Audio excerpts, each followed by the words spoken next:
આપણને પીડા થાય એ પણ ના જોવે. એટલે ઉત્તરાયણમાં પતંગ જોયો એટલે દોડ્યો જ છે ને બસ.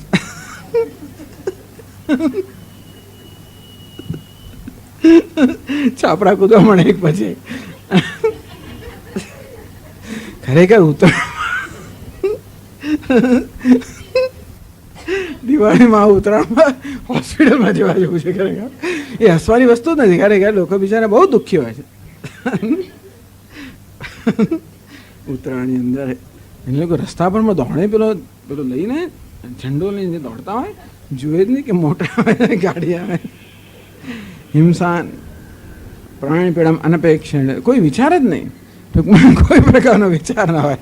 એનું નામ છે તામસ કર્મ. ભાઈ પુરુષકાર એ આગળ કહી પોતાનામાં શક્તિ છે કે નહીં એ પણ ના જોવે. શક્નોમી ઇદમ કર્મ સમાપયિતુમિતિ એવા આત્મ સામર્થ્યમાં અપેક્ષા. ટૂંકમાં આ કામ કર્યા પછી હું સમાપ્ત કરી શકીશ કે નહીં. મોટા મોટા પ્રોજેક્ટ હાથમાં લાવ્યા, મોટું મંદિર બાંધવાનું શરૂ કર્યું, પછી પાયો તો ખોદ્યો, પૈસા ખૂટી ગયા, પછી પૈસા લેવા જાય તો લોકો આપે નહીં. એટલે ઘણી વસ્તુઓ પાયા સુધી આવેલી હોય, પછી કંઈક ખાલી પેલી દિવાલ સુધી આવેલી હોય. કેટલાય મકાનો, કેટલા બધા વસ્તુ દેખાય છે.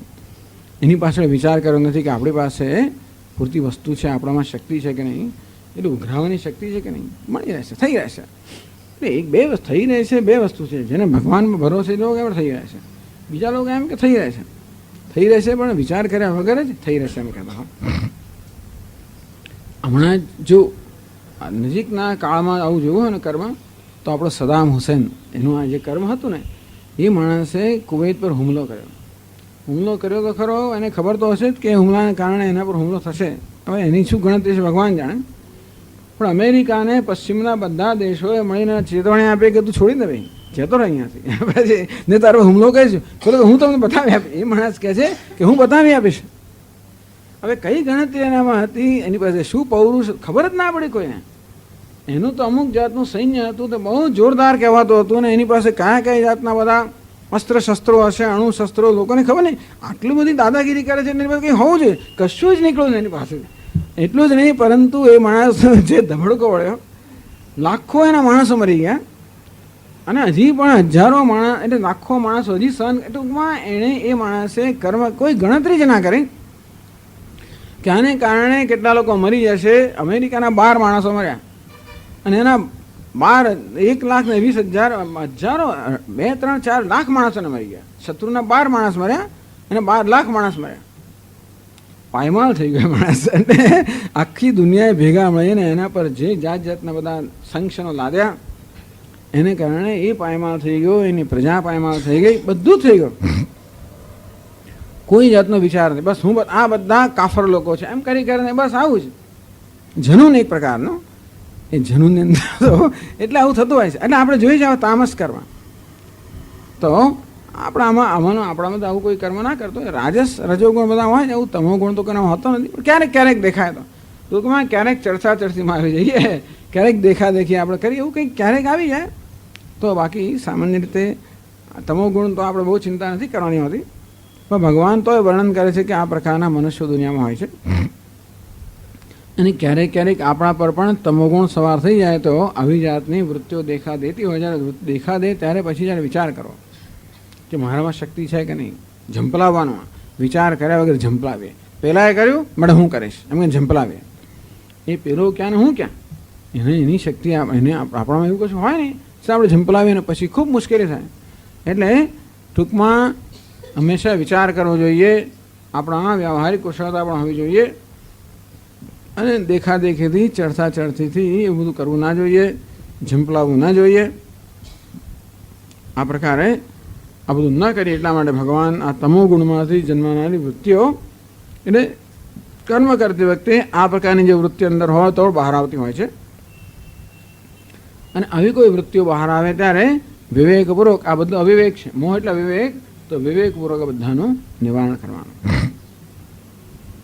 મોહાદ અવિવેકતઃ આરભ્યતે યત કર્મ, તો વિવેક રહિત જે કર્મનો આરંભ કરવામાં આવે છે, તત્ તામસમ, એ કર્મ તામસમ તમો નિવૃત્તમ ઉચ્યતે. આ તમો ગુણમાંથી જન્મેલું તામસ એવું કહેવામાં આવે છે. યથા દુર્યોધન એને યુદ્ધમ, દુર્યોધન પણ એવો જ નીકળ્યા. ટૂંકમાં આખો કૌરવ વંશ નાશ થયો. રાવણને કેટલો સમજાવ્યો, 19 વાર રાવણને સમજાવે. રામચરિત માનસમાં 19 વખત રાવણને સમજાવ. જોયા લોકો પડે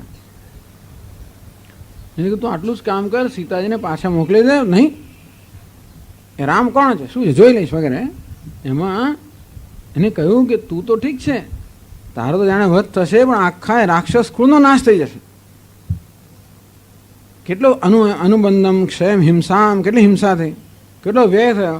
કશી પ્રકારની ગણતરી ના કરી એણે. ટૂંકમાં કશું ધ્યાનમાં ના લીધું. મોહાદ આરંભે તે કર્મ, જે કર્મનો મોહથી આરંભ થયો. એ દુર્યોધન બહુ સમજાવે, એને પણ બધાએ. કૃષ્ણ ભગવાને પોતે એને સમજાવેલો. પણ વિનાશ કાળે વિપરીત બુદ્ધિ. ટૂંકમાં એકવાર આ માણસની બુદ્ધિ તમોગુણથી બરોબર આમ તમોગુણના સકંજામાં આવી જાય પછી એને એમાં વિવેક જાગૃત કરવો મુશ્કેલ થાય. પણ દુર્યોધનનો પણ એવું જ થયું. મને તો સદામ હુસૈન યાદ આવે, પણ આ ભૂતકાળમાં આપણે ત્યાં બધા દૃષ્ટાંતો છે જ. તત્તામસમ ઉદાહૃતમ, આ પ્રકારનું જે કર્મ છે એને તામસ કર્મ કહેવામાં આવે છે.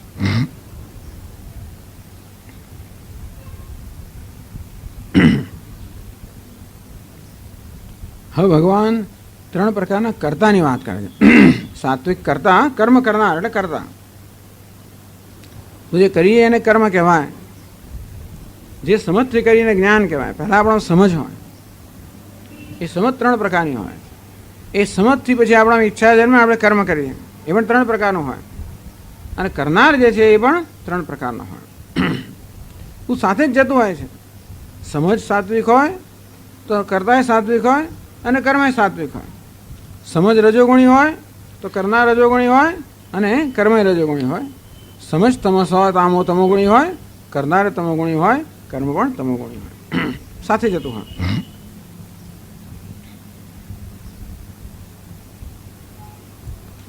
તો 26મો શ્લોક ચાલો વાંચો. મુક્ત સંગો નહમ વાદી ધૃત્યુત્સાહ સમન્વિતઃ સિદ્ધ્ય સિદ્ધ્યોર્નિર્વિકારઃ કર્તા સાત્વિક ઉચ્યતે.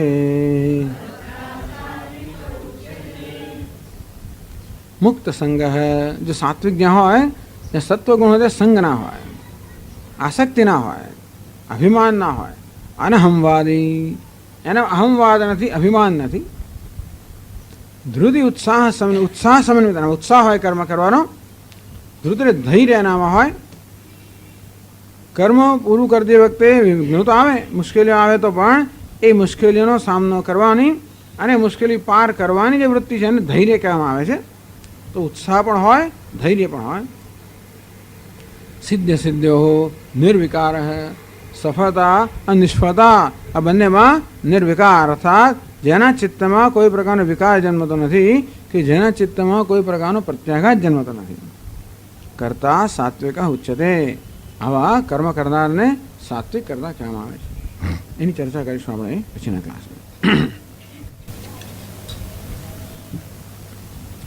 ઓમ પૂર્ણમદઃ પૂર્ણમિદં પૂર્ણાત પૂર્ણમુદચ્યતે પૂર્ણસ્ય પૂર્ણમાદાય પૂર્ણમેવાવશિષ્યતે.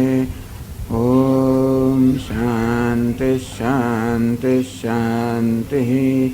શંકરં શંકરાચાર્યં કેશવં બાદરાયણં સૂત્રભાષ્યકૃતૌ વંદે ભગવन्तौ પુનઃ પુનઃ.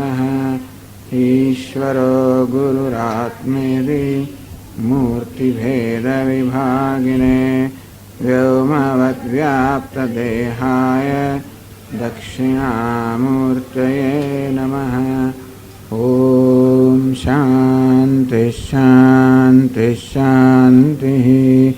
હરિ ઓમ. શ્રી ગુરુભ્યો નમઃ. હરિ ઓમ.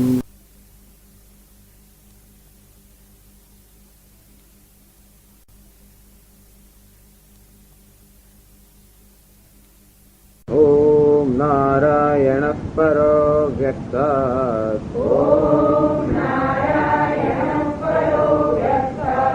અંડ अण्डमव्यक्तसम्भवम् अण्डस्यान्तस्त्रिमे लोकाः सप्तद्वीपा च मेदिनी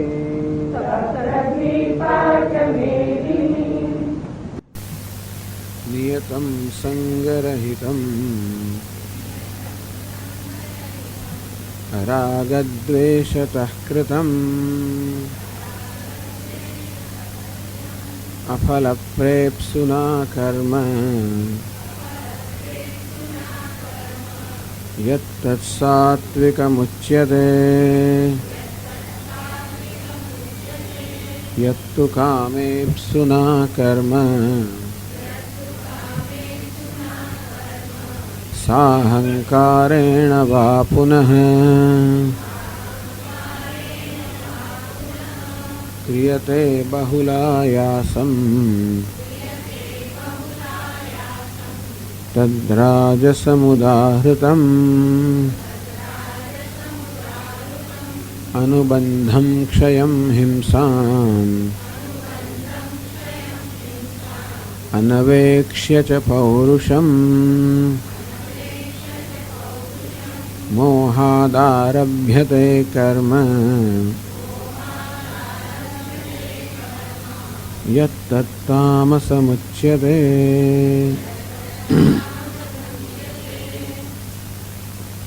આમાં 3 શ્લોકમાં ભગવાને 3 પ્રકારના કર્મના વિભાગ કયા? સાત્વિક કર્મ, રાજસ કર્મ, તામસ કર્મ. અર્થાત જ્યારે મનોવૃત્તિ સાત્વિક હોય ત્યારે કયા પ્રકારનું કર્મ થાય તો કઈ રીતે થાય? મનોવૃત્તિ રાજસી હોય ત્યારે કયા પ્રકારનું કઈ રીતે કર્મ થાય? મનોવૃત્તિ તામસી તો કેવું કર્મ થાય? તો જ્યારે સાત્વિક મનોવૃત્તિ હોય કે જ્યારે સાત્વિક મનુષ્ય હોય ત્યારે આ પ્રકારની પ્રેરણા એનામાંથી જન્મે. નિયતમ, તો સાત્વિક કર્મને આટલા વિશેષણો કયા? પહેલું નિયતમ, જે નિયત છે, જે વિહિત છે, અર્થાત જે આપણું કર્તવ્ય છે, જે આપણે કરવું જોઈએ એવું કર્મ કરવાની પ્રેરણા જન્મે કે મારે કરવું જોઈએ, અમારું કર્તવ્ય છે. સંગ્રહિતમ, એ પ્રકારે કર્મ કરતી વખતે પણ કોઈ પ્રકારનું અભિમાન ના હોય, ઘમંડ ના હોય, નમ્રતાથી કર્મ કરવામાં આવે. ઈશ્વરના સેવકના રૂપે કે એના હાથના નિમિત્ત રૂપે કર્મ કરવામાં આવે. રાગ દ્વેષતઃ કૃતમ, પોતાના રાગ અને દ્વેષને પૂરા કરવા માટે નહીં. કોઈની પ્રત્યે પોતાને દ્વેષ છે માટે એને સજા કરવી કે બદલો આવો, ક્યાંક આસક્તિ છે માટે એને પક્ષપાત કરવો, ગમે તેમ કરીને મેળવવું, આવી કોઈ યોજના વગર. અર્થાત પોતાના રાગ દ્વેષને પ્રોત્સાહન નહીં આપવું, પરંતુ પોતાની કર્તવ્ય બુદ્ધિને પ્રોત્સાહન આપવું. અફલપ્રેપ્સુના કર્મ, આ પ્રકારે કર્મ કર્યા પછી પણ પોતાને વ્યક્તિગત કોઈ પ્રકારનો લાભ થાય એવી ગણતરી વગર. તો સાત્વિક કર્મના આટલા અંશ કયા? કે આ પ્રકારના મન, એવું મન જે પોતાના વ્યક્તિગત લાભની ગણતરી કરતું નથી, જે પોતાના રાગદ્વેષને પૂરો કરવા માટેનો પ્રયત્ન નથી કરતો, અને જે ઘમંડ કે અભિમાન નથી ધરાવતું, જે ઈશ્વરના સેવક રૂપે કર્મ કરે છે, જે ઈશ્વરને અર્પણ કરવા માટે કે ઈશ્વરને ખુશ કરવા માટે કર્મ કરે છે, અને તે પણ નિયતમ અર્થાત જે માટે પોતાને નિયુક્ત કરવામાં આવ્યા હોય કે પોતાની જે ફરજ હોય, કર્તવ્ય હોય, એ કર્મ આ રીતે કરે તો આ કર્મને સાત્વિક કર્મ કહેવાય. એટલે કે સત્વગુણી માણસ કર્મ કરે તો આ પ્રકારે કર્મ. એમાં કર્મને કે સાત્વિક રાજસ ના કહેવાય. કર્મની પાછળ કયા પ્રકારની વૃત્તિ છે એ જ નક્કી કરે કે કર્મ કર્મ તો એનું જ હોય. બહારથી કર્મ થતું હોય તો એક જ હોય. તો કઈ વસ્તુ છે કર્મને સાત્વિક રાજસ તામસ બનાવે? એની પાછળ કયા પ્રકારની વૃત્તિ છે. તો કયા પ્રકારની વૃત્તિ થયેલા કર્મને રાજસ કર્મ કહેવાય? એ તો કામ એપ્સના, પોતાની વ્યક્તિગત કામના કે ઈચ્છા પૂરી કરવા માટે કર્મ કરવામાં આવતું હોય, ઈશ્વરની ઈચ્છા નહીં. તો સાત્વિક માણસ છે ઈશ્વરની ઈચ્છા પૂરી કરવા માટે કર્મ કરે, રજોગુણી માણસ પોતાની ઈચ્છા પૂરી કરવા કર્મ કરે. સાહંકારેણ વા પુનઃ, સાત્વિક માણસ હોય એ તો નમ્રતાથી કર્મ કરે, પોતે ઈશ્વરના હાથનો નિમિત્ત છે એમ કર્મ કરે. આ રજોગુણી માણસ હું કરું છું અભિમાનથી કર્મ કરે. ક્રિયતે બહુલાયાસમ, પેલો સરળતાથી કર્મ કરે, એના કર્મ પણ બધા સરળ હોય, કારણ કે એમાં એને કંઈ કંઈ સિદ્ધ ના કરવાનું હોય, પોતાની પણ પુરવાર કરવાની ના હોય. આ રજોગુણી માણસની એક તકલીફ એ છે કે હંમેશા એણે પોતાની જાત પુરવાર કરવાની હોય, હું કંઈક છું. આમ તો જાણે કે એણે પોતાની જાતને પોતાને માટે પોતે જ પુરવાર કરવાની હોય, અર્થાત પોતાની દ્રષ્ટિમાં પોતાને પુરવાર કરવાની જરૂર હોય છે. પણ એવું ત્યારે થાય જ્યારે દુનિયા એને પુરવાર કરે ત્યારે, એટલે કે જ્યારે દુનિયા કહે કે તે કંઈક કર્યું ત્યારે એને લાગે મેં કંઈક કર્યું. અંતેથી હંમેશા પોતાને પુરવાર કેમ કરવો, હું મહાન છું, હું સફળ છું, હું કંઈક છું. એટલી તીવ્ર ગ્રંથિ એનામાં હોય છે કે હું કંઈક નથી. આ પોતાના વિશેની હીન ભાવનાથી કે પોતાનો અલ્પતાથી એટલો તીવ્ર સભાન હોય છે, અને પોતાનો રહેલી જે કંઈક મર્યાદા હોય એને સ્વીકાર ના કરી શકે. એવું હોવાને કારણે પોતાની મર્યાદા પર જઈને કામ કરે. બહુલાયાસમ, માણસ પોતાની મર્યાદાનો સ્વીકાર કરે. એવું નહીં કે મર્યાદાનો સ્વીકાર કરવો એટલે મર્યાદા મુક્ત થવાનો પ્રયત્ન ના કરો, પણ મર્યાદાનો સ્વીકાર કરવો જ જોઈએ. કે ભાઈ લાંબા સાથે ટૂંકો જાય, મારે નહીં તો મારો થાય, એટલે ટૂંકો તો શું જ જલ્દી ચાલવાનો પ્રયત્ન કરો, પણ લાંબા જેટલો તો ના જ ચલાય ને. અને પછી એની હોડ કર્યા કરો આખો દિવસ, એમ કરીને મરું નહીં તો માથું તો થવું જ. આ રીતે ક્રિયતે બહુલાયાસમ. આ રજોગુણી માણસને કર્મ દ્વારા પોતાનો અહંકાર સ્થાપિત કરવાનો હોય, કર્મ દ્વારા પોતાની જાતને પુરવાર કરવાની હોય. આમ કર્મ દ્વારા ઘણું કરવાનું હોય છે. કર્મ દ્વારા માત્ર કશું બહારનું કામ કરવું એવું તો જુદી વાત, એ તો ખરું જ, પરંતુ એ સિવાય પોતાના અહંકારને આગળ કરવાનો હોય. સાત્વિક માણસ હંમેશા ઈશ્વરના આગળ કરતો હોય, અને રજોગુણી માણસ અહંકારના આગળ કરતો હોય. ક્રિયતે બહુલાયાસન, એટલે એના કરવામાં બહુ જ આયાસ રહેલો હોય, બહુ પરિશ્રમ રહેલો હોય. કારણ કે હંમેશા પોતાની શક્તિના ગજાની પરવર્ત થઈને કર્મ કરતો હોય હંમેશા. તો રાજસ સમુદાયનો પ્રકરણ કરને રાજસ કર્મ કહેવાય છે કે રજોગુણોથી જન્મેલું. જ્યારે તમોગુણી માણસમાં કોઈ પ્રકારનો વિવેક ન હોય, વિચાર શક્તિ ના હોય, કે વિચારોનું હોય જ નહીં. એ માત્ર પોતાનામાં જે પ્રકારનો તરંગ કે તુક્કો સૂજે પ્રમાણે કામ કરે, વિચાર ના કરે. મનમાં એક આવેગ જન્મ્યો કરી નાખો. રજોગુણી માણસ તો બુદ્ધિશાળી હોય, એટલે કે વ્યવહારની બધી વસ્તુ જોઈને કામ કરતો. તમોગુણી માણસ એ બુદ્ધિનો એ પાસે આવેગ આવ્યો અને કરી નાખે. અનુબંધમ, મારા કર્મ કરે શું પરિણામ આવશે એ જોયે નહીં. ક્ષયમ, કર્મ કરવાને કારણે શું મારે શક્તિ ગુમાવવી પડશે, શું કિંમત ચૂકવવી પડશે એ ના ગણે. સમયની શક્તિની આ બધાની શું કિંમત ચૂકવવી પડશે એ ગણે નહીં.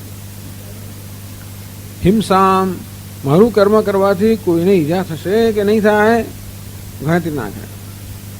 અનવેક્ષરે પૌરુષમ, આ કર્મ કરવાની માનવા શક્તિ છે કે નહીં એ પણ ના જોઈએ. મોહાદારભ્ય કર્મ, ટૂંકમાં જે કર્મ માત્ર મોહથી અવિવેકથી કરવામાં આવતો હોય, જેની પાસે કશી ગણે મને કે લાભ થઈ કશું એ ઠેકાણા વગરનું બધું. પેલો રજોગુણી માણસ તો ગણતરી કરે કે આમાંથી મને શું લાભ થશે, શું છે, બરાબર યોજના કરે, વ્યવસ્થિત કામ કરે. આમાં પણ એવો વિવેક પણ નથી. તત્તામસ મુચ્યતે, આ પ્રકારના કર્મને તામસ, આ મનોવૃત્તિ તામસી મનોવૃત્તિ છે, અને આવી મનોવૃત્તિ કર્મને તામસ કર્મ કહે છે. જ્ઞાનમ, કર્મ છે, કર્તા છે. ભગવાને કહેલું કે હું તને જ્ઞાન, કર્મ અને કર્તા આ ત્રણને સાત્વિક, રાજસ, તામસ આ પ્રકારના વિભાગમાં દર્શાવીશ, તને વિભક્ત કરીને બતાવીશ. તો હવે કર્તા એટલે કર્મ કરનાર. કર્મ એટલે જે કર્મ થયું તે કર્મ કરનાર કર્તા, એને પણ ભગવાને સાત્વિક, રાજસ અને તામસ આ ત્રણમાં વિભક્ત કરીને સમજાવે છે. 26મા શ્લોકમાં કહે છે,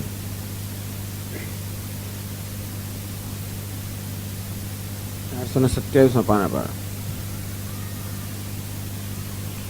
મુક્ત સંગો નહમ વાદી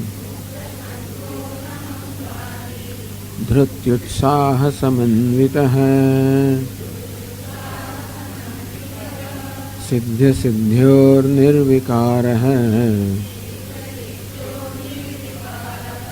કર્તા સાત્વિક ઉચ્યતે.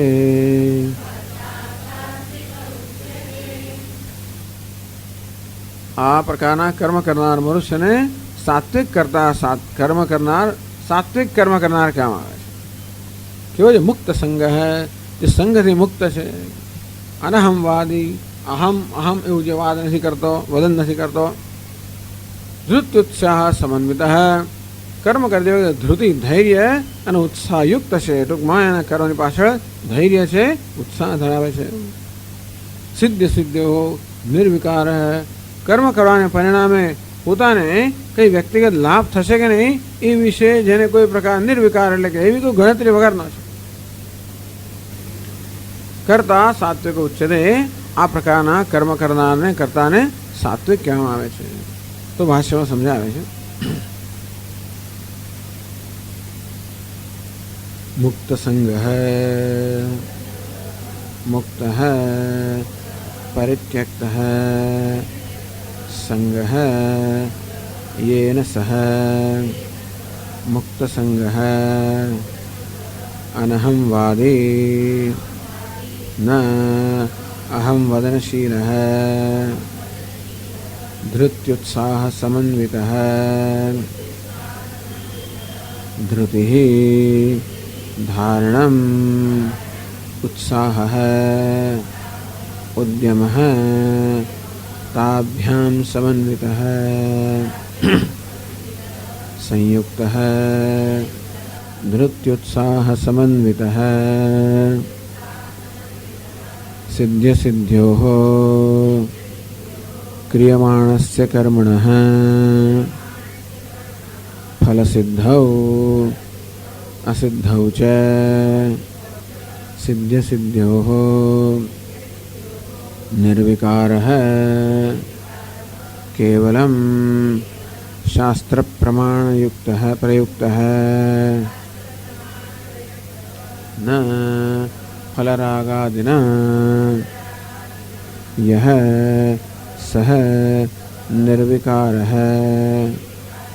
उच्यते एवं भूतः कर्ता यः सः सात्विक उच्यते.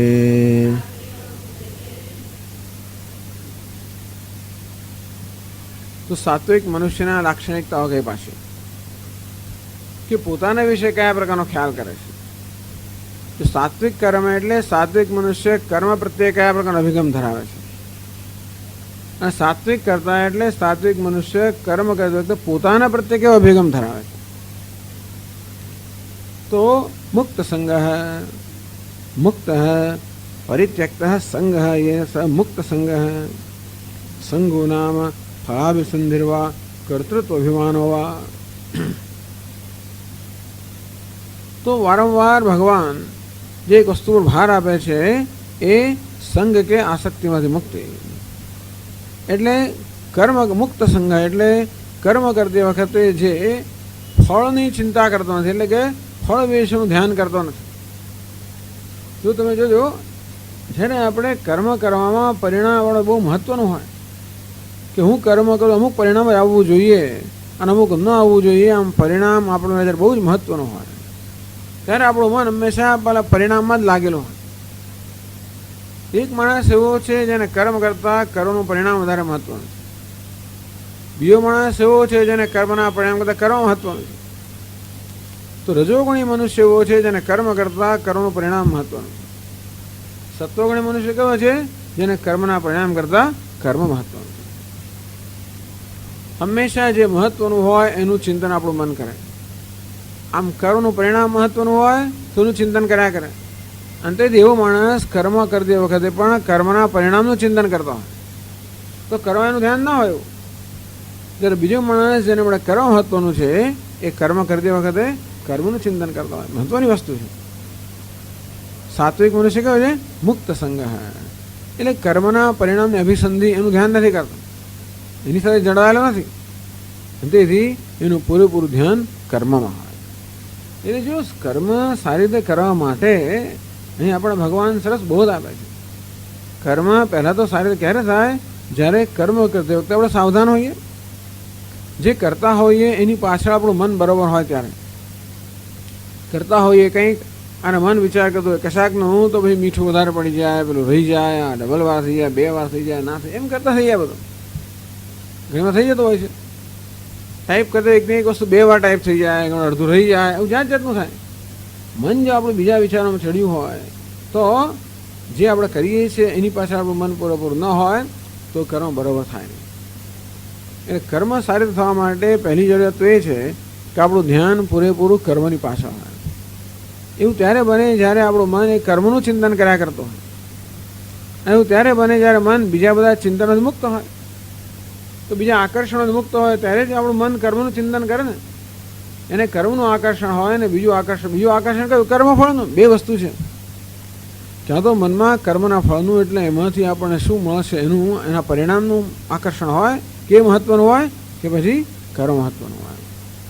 અને તો કર્મ સારી રીતે કરવા માટે ત્યારે આપણું મન ધ્યાન કરવામાં રહે જ્યારે કર્મનું પરિણામ જે આવે તે આપણે સ્વીકારવા તૈયાર હોઈએ ત્યારે કે હું મારો પૂરો પ્રયત્ન કરું છું, ઈશ્વર જે ફળ આપશે હું સ્વીકારી લઈશ. આ પ્રકારને પ્રસાદ બુદ્ધિ કહેવાય. સમત્વમ યોગ ઉચ્યતે સિદ્ધ સિદ્ધ્યોર સમભૂત્વા સિદ્ધ સિદ્ધ્યો સમભૂત્વા સમત્વમ યોગ ઉચ્યતે. આમ સિદ્ધિ અને સિદ્ધિ એટલે મને કંઈક આમાંથી લાભ મળશે, ગેરલાભ થશે, એ બંને પ્રત્યે જે સમાન છે. એટલે કર્મ માટે એવું નહીં કે મારું કામ થશે કે નહીં થાય એ માટે નહીં, આ કામ દ્વારા મને કશો વ્યક્તિગત લાભ થશે કે નહીં એ વસ્તુ માટે સમાન છે. પહોંચે તો ઠીક ને ના પહોંચે તો થયું તો એવું નહીં. મહેમાનો બોલાવે રસોઈ કરવા થાય તો ઠીક છે, ના સમજો આપણે કહ્યું ને કે ભાઈ કર્મના પરિણામ ચિંતાના, એવું નહીં. નીકળ્યા ઘેરથી પહોંચે તો ઠીક છે, ના પહોંચે તો કઈ વાંધો એવું નહીં. એ પ્રકારે કર્મની ફળની ઉદાસીનતા નહીં. પણ ઘણી વાર કહ્યું તે પ્રમાણે કર્મફળના 2 અંશ હોય છે. એક તો બહારનો અંશ અને એક બીજો આંતરિક અંશ. બહારનો વસ્તુલક્ષી અંશ એટલે આપણે આ જગ્યા અહીંથી નીકળ્યા તો અહીં પહોંચ્યા, એ બહારનો અંશ કહેવાય. એમ પહોંચવાને કારણે મારી છાપ સારી પડે, એને પહોંચવાને કારણે મને કંઈક મારો અહંકાર સંતોષ થાય એવું કંઈક હોય, એ આપણો એક આંતરિક લાભ છે. તો આપણે જ્યારે કહીએ કર્મફળ પ્રત્યે ઉદાસીનતા એટલે પેલા આંતરિક જે લાભ છે એના પ્રત્યે ઉદાસીનતા. નહીંતર આપણે એવું કરીએ કે જેથી બધા નોંધ લે, કોઈક રીતે આમ બધાના ધ્યાનમાં આવે એવું આપણે કરીએ. વસ્તુ કરવાની જાત જાતની રીતો હોય છે ને, ધ્યાન ખેંચવાની જાત જાતની રીતો પણ હોય છે. આમ ઘણીવાર કર્મને આપણે એક હાથો બનાવી દઈએ. શેને માટે? લોકોનું ધ્યાન ખેંચવા માટે, આપણું મહત્વ સ્થાપિત કરવા માટે, આપણો અહંકાર કંઈક સ્થાપિત કશું કરવા માટે. આમ ઘણીવાર કર્મ માત્ર આપણા અહંકારને પોષવાનું સાધન બની જતું હોય છે. એ કર્મ મહત્વનું ના રહે, પરંતુ એ કર્મ દ્વારા આપણો અહંકાર કેમ પોષાય એ મહત્વનું. એટલે કર્મનો હંમેશા ભોગ અપાય છે. અને એની કર્મના પરિણામ પ્રત્યે ઉદાસીનતા એટલે એ દ્વારા મારો અહંકાર પોષાશે કે નહીં એ પ્રત્યે ઉદાસીનતા. જેમ કહેવામાં આવ્યું ને કે ભાઈ આપણે જીવનનો મુખ્ય હેતુ છે આધ્યાત્મિક ઉન્નતિ કરવાનો, અને ભૌતિક પ્રાપ્તિ છે તો પ્રારબ્ધથી મળી જ રહેવાની છે. તો પ્રહલાદ કહે કે ભાઈ એને માટે શું કામ તમારે પ્રયત્ન કરવો જોઈએ?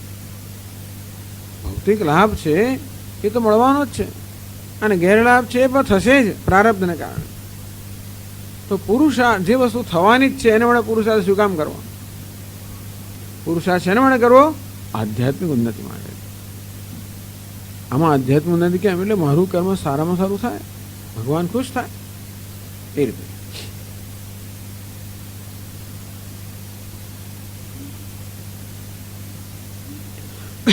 એટલે આવી રીતે મુક્ત સંગ. તો પરિણામ પ્રત્યે ઉદાસીન એટલે આ સમજવાની જરૂર છે. ઘણા લોકો સ્વામીએ કહ્યું છે ને હવે તો જે થશે ખરું થાય, ઠીક છે, ના થાય તો કશો વાંધો નહીં, એવું નહીં. આપણે કામ કરીએ એટલે આપણે ઈચ્છીએ કે કામ સારામાં સારું થવું જોઈએ, અને જેવું થવું જોઈએ એ પ્રમાણે થવું જોઈએ, જ્યારે થવું જોઈએ, જેવું થવું જોઈએ, જેવી રીતે થવું જોઈએ એ પ્રકારે એવી ચીવટ તો આવી જોઈએ. આમ કામ ચીવટથી થવું જોઈએ. આપણો પૂરતો પ્રયત્ન હોય કે કામ યોગ્ય રીતે થાય, યોગ્ય સમયે પૂરું થાય, એનું પરિણામ યોગ્ય રીતે આવે.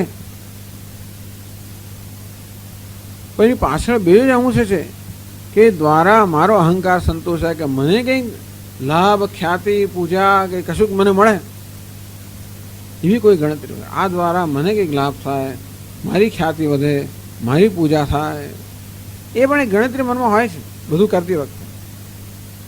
સામાન્ય આપણને ખોટું લાગે છે ને એનું કારણ આ ગણતરીમાં કંઈ ગડબડ થાય ત્યારે જ, આમાંનું કશું ના મળે ત્યારે જ સામાન્ય આપણી લાગણી દુભાય સામાન્ય. ક્યારે આવી જે ગણતરી મારી હતી એ જ્યારે પૂરી ના થાય ત્યારે સામાન્ય રીતે તમારી લાગણી દુભાતી હોય. જે પ્રકારની ખ્યાતિ મને મળવી જોઈએ નામને, આટલું આટલું કર્યું, કોઈ નોંધ ના લીધી, આમ થયું મારું સન્માન ના થયું, આટલું કર્યું કશો લાભ તો મળે નહીં. આમ હવે વ્યક્તિગત બધા વર્તનની અપેક્ષા હોય જ છે, અને એ જ આપણા મનમાં બધું તણાવ દબાણ છે ને, બધું સ્ટ્રેસ એ જ ઉત્પન્ન કરતું હોય વધારે. તો જે સાત્વિક મનુષ્ય છે એને આમાંથી પોતાને કશું મેળવવું નથી. ગાંધીજી કહે કે ભાઈ આપણું મહત્વ એવું તો હોય જ નહીં, એવી ગણતરી હોય જ નહીં. આ શ્લોકોનો બરોબર એ જીવનમાં પ્રયોગ કરતા હતા. એમના બધા વિષયના એમના બધા અનુયાયીઓને પણ કહે કે પોતે પોતાનાથી અસંગ થઈ જવું જોઈએ, એટલે પોતે પોતાના અહંકારથી અસંગ થઈ જવું જોઈએ, એટલે પોતે પોતાના અહંકારની માંગણીઓથી અસંગ થઈ જવું જોઈએ. અહંકાર જાત જાતની માંગણી કરે ખરો, અને એને કારણે અહંકાર છે ને એ કર્મનો પોતાની રીતે ઉપયોગ કરવાનો પ્રયત્ન કરવાનો જ, અહંકાર કરવાનો. અસંગતા એટલે કે અહંકારની એ બધી માંગણીઓ પ્રત્યે ઉદાસીનતા કે નહીં ભાઈ તું કહે છે એટલા આપણે થવું જોઈએ, આમ થવું જોઈએ માટે આમ થશે. અહંકાર કે આપણે આમ કરીએ તો આ લાભ થશે, તો કે નહીં. અસંગતાનો અર્થ એવો થયો મુક્ત સંગ. આમ કરીએ તો ધીમે ધીમે આપણે પેલા અહંકારમાંથી મુક્ત થઈએ ને. આગળ ઘણીવાર કહ્યું તે પ્રમાણે આપણે કર્મ કરીએ ત્યારે આ બધી વૃત્તિ બહાર આવે, ત્યાં સુધી શાંત હોય. પણ કર્મ કરવાની શરૂઆત કરીએ ત્યારે બધી ગણતરી કરનારી વૃત્તિઓ, બધો અહંકાર પોતાને સ્થાપિત કરનારી બધી વૃત્તિઓ દેખાડે, અને દરેક વૃત્તિ પોતાનું ધ્યાન પોતાની તરફ ધ્યાન ખેંચવાનો પ્રયત્ન કરે. તો એ બધી વૃત્તિને તાબે ન થઈએ, નિયતમ જે કરવાનું છે એ જ કરીએ, જે રીતે કરવાનું છે એ રીતે કરીએ. મુક્ત સંગ સંગો નામ ફલાવિસંધિ કર્તૃત્વ અભિમાનો વા. હું કર્મ કરી રહ્યો છું એ પ્રકારનો ઘમંડ એ પણ આગળ આવી ગયું કે આ તો નમ્ર માણસ છે, એ જીવનની વાસ્તવિકતાઓ જાણે છે કે હું કર્મ કરું છું એમાં કે મારી મોટાઈ નથી. કદાચ મોટું કર્મ કરતો તો એમાં મારી મોટાઈ નથી, ભગવાનની મોટાઈ છે. કયા પ્રકારના કર્મ કરવાની તક મને મળી, આ સંજોગોમાં મૂકવામાં આવ્યો ને. સ્વામી દાની મહારાજ હંમેશા કહે કે સફળતા ક્યારે મળે, આપણે યોગ્ય સમયે યોગ્ય સંજોગોમાં હોઈએ તો સફળતા મળે, અને આપણાથી વધારે શક્તિશાળી માણસ પણ એને યોગ્ય સંજોગો પ્રાપ્ત ન થાય કે યોગ્ય સમય ના હોય તો ના મળે. સમયસર હું પહોંચી ગયો ને બસ આવીને મળી ગઈ, ને પેલો 1 મિનિટ મોડો પડે, એમાં અમારા વચ્ચે બીજો કંઈ ફેર ના હોય. આ તો 1 મિનિટ વહેલો હતો, એને કારણે પછી ઉતાવળ બીજી બસો બેસી ગયો એવું પણ થાય. એટલે ઘણી વાર તો આપણે યોગ્ય સમયે યોગ્ય સ્થળે છીએ એ જ આપણા કર્મની સફળતા માટે ઘણી વાર તો એ જ કારણભૂત બનતું હોય છે. એ તો ઈશ્વરનો અનુગ્રહ જ છે ને. પણ સ્વામીજી મને બરોબર બુદ્ધિ સૂજીને મેં આમ કરું, બુદ્ધિ આપનાર ભગવાન છે પાછું. એટલે ટૂંકમાં આવી આ ઉપાધિની અંદર જે વિશેષતાઓ છે એ વિશેષતાનો યશ પોતે નથી લેતો, પરંતુ એ વિશેષતાનો યશ ઈશ્વરને આપે છે. ઉપાધિમાં મર્યાદા છે, મર્યાદાનો દોષ પણ પોતાના પર નથી લેતો, પણ ઉપાધિમાં રહેલી મર્યાદાઓથી મુક્ત થવાનો પ્રયત્ન કરે છે. એટલે ઉપાધિની વિશેષતાનો યશ નથી લેતો, ઉપાધિની મર્યાદાઓ માટે પોતાની જાતને દોષ પણ નથી ધરાવતો. આમ જે આવી રીતે તટસ્થ છે, આવી જેની વસ્તુલક્ષી દ્રષ્ટિ છે, એને કહેવાય અહંકારથી રહિત કર્તૃત્વતાનામાં હોય, પણ આવો અહંકાર ના હોય, નમ્રતા હોય. કહ્યું તે પ્રમાણે નિમિત્ત માત્ર ભવ શબ્દ સાચીન, બધું કરનાર ઈશ્વર છે અને હું ઈશ્વરના હાથનું નિમિત્ત છું. ભગવાન મારી દ્વારા કર્મ કરે અને એને કર્મ કરવા માટે હું યોગ્ય નિમિત્ત હાથો બનું, યોગ્ય સાધન બનું. જેમ પેલો સારંગી વગાડનાર હોય તો સારંગી એના હાથનું સાધન છે. સારંગી સર્વ તેને સમર્પિત છે, જેથી જે વાદ્યકાર છે એ પોતાનું સંગીત બરોબર વગાડી શકે. એ સારંગીને પેલો અહીં દબાવવાનું, પેલી ત્યાં દબે. ધારો કે સારંગી કે નહીં મારે તો આવું નહીં, મારે આમ વગાડવું છે. સારંગીને પોતાનું ધારો કે મન હોય તો પેલો અહીંથી આમ કરે છે, પેલી કે નહીં અહીંથી, એટલે ઠોકવા તો શું થાય? તેવી રીતે અહંકાર સારંગી જેવો છે. ભગવાન વગાડવા માગે ખરો, પણ અહંકારને પોતાનું કે મારે તો આ રાગ વગાડવો છે, પેલો વગાડવો છે. એટલે કે જે અહંકાર ઈશ્વરની યોજનામાં કોઈ રીતે આડે નથી આવતો, પરંતુ ઈશ્વરની યોજનાને પોતાની યોજનામાં આને છે, પોતાના સંકલ્પને ઈશ્વરના સંકલ્પમાં ભેળવી દે છે. આ રીતે બહુ પ્રયત્ન. એમાં એવું છે ને કે આપણી જ્ઞાનની મર્યાદા એટલે ઈશ્વરનો શું સંકલ્પ હંમેશા સમજ ના પડે આપણને, પણ છતાંય આપણી આ પ્રકારની ભાવના છે કે આ દ્વારા ઈશ્વર પ્રસન્ન થાય, એની યોજના સિદ્ધ થાય, અને હું ઈશ્વરની યોજના સિદ્ધ થવામાં નિમિત્ત બનું.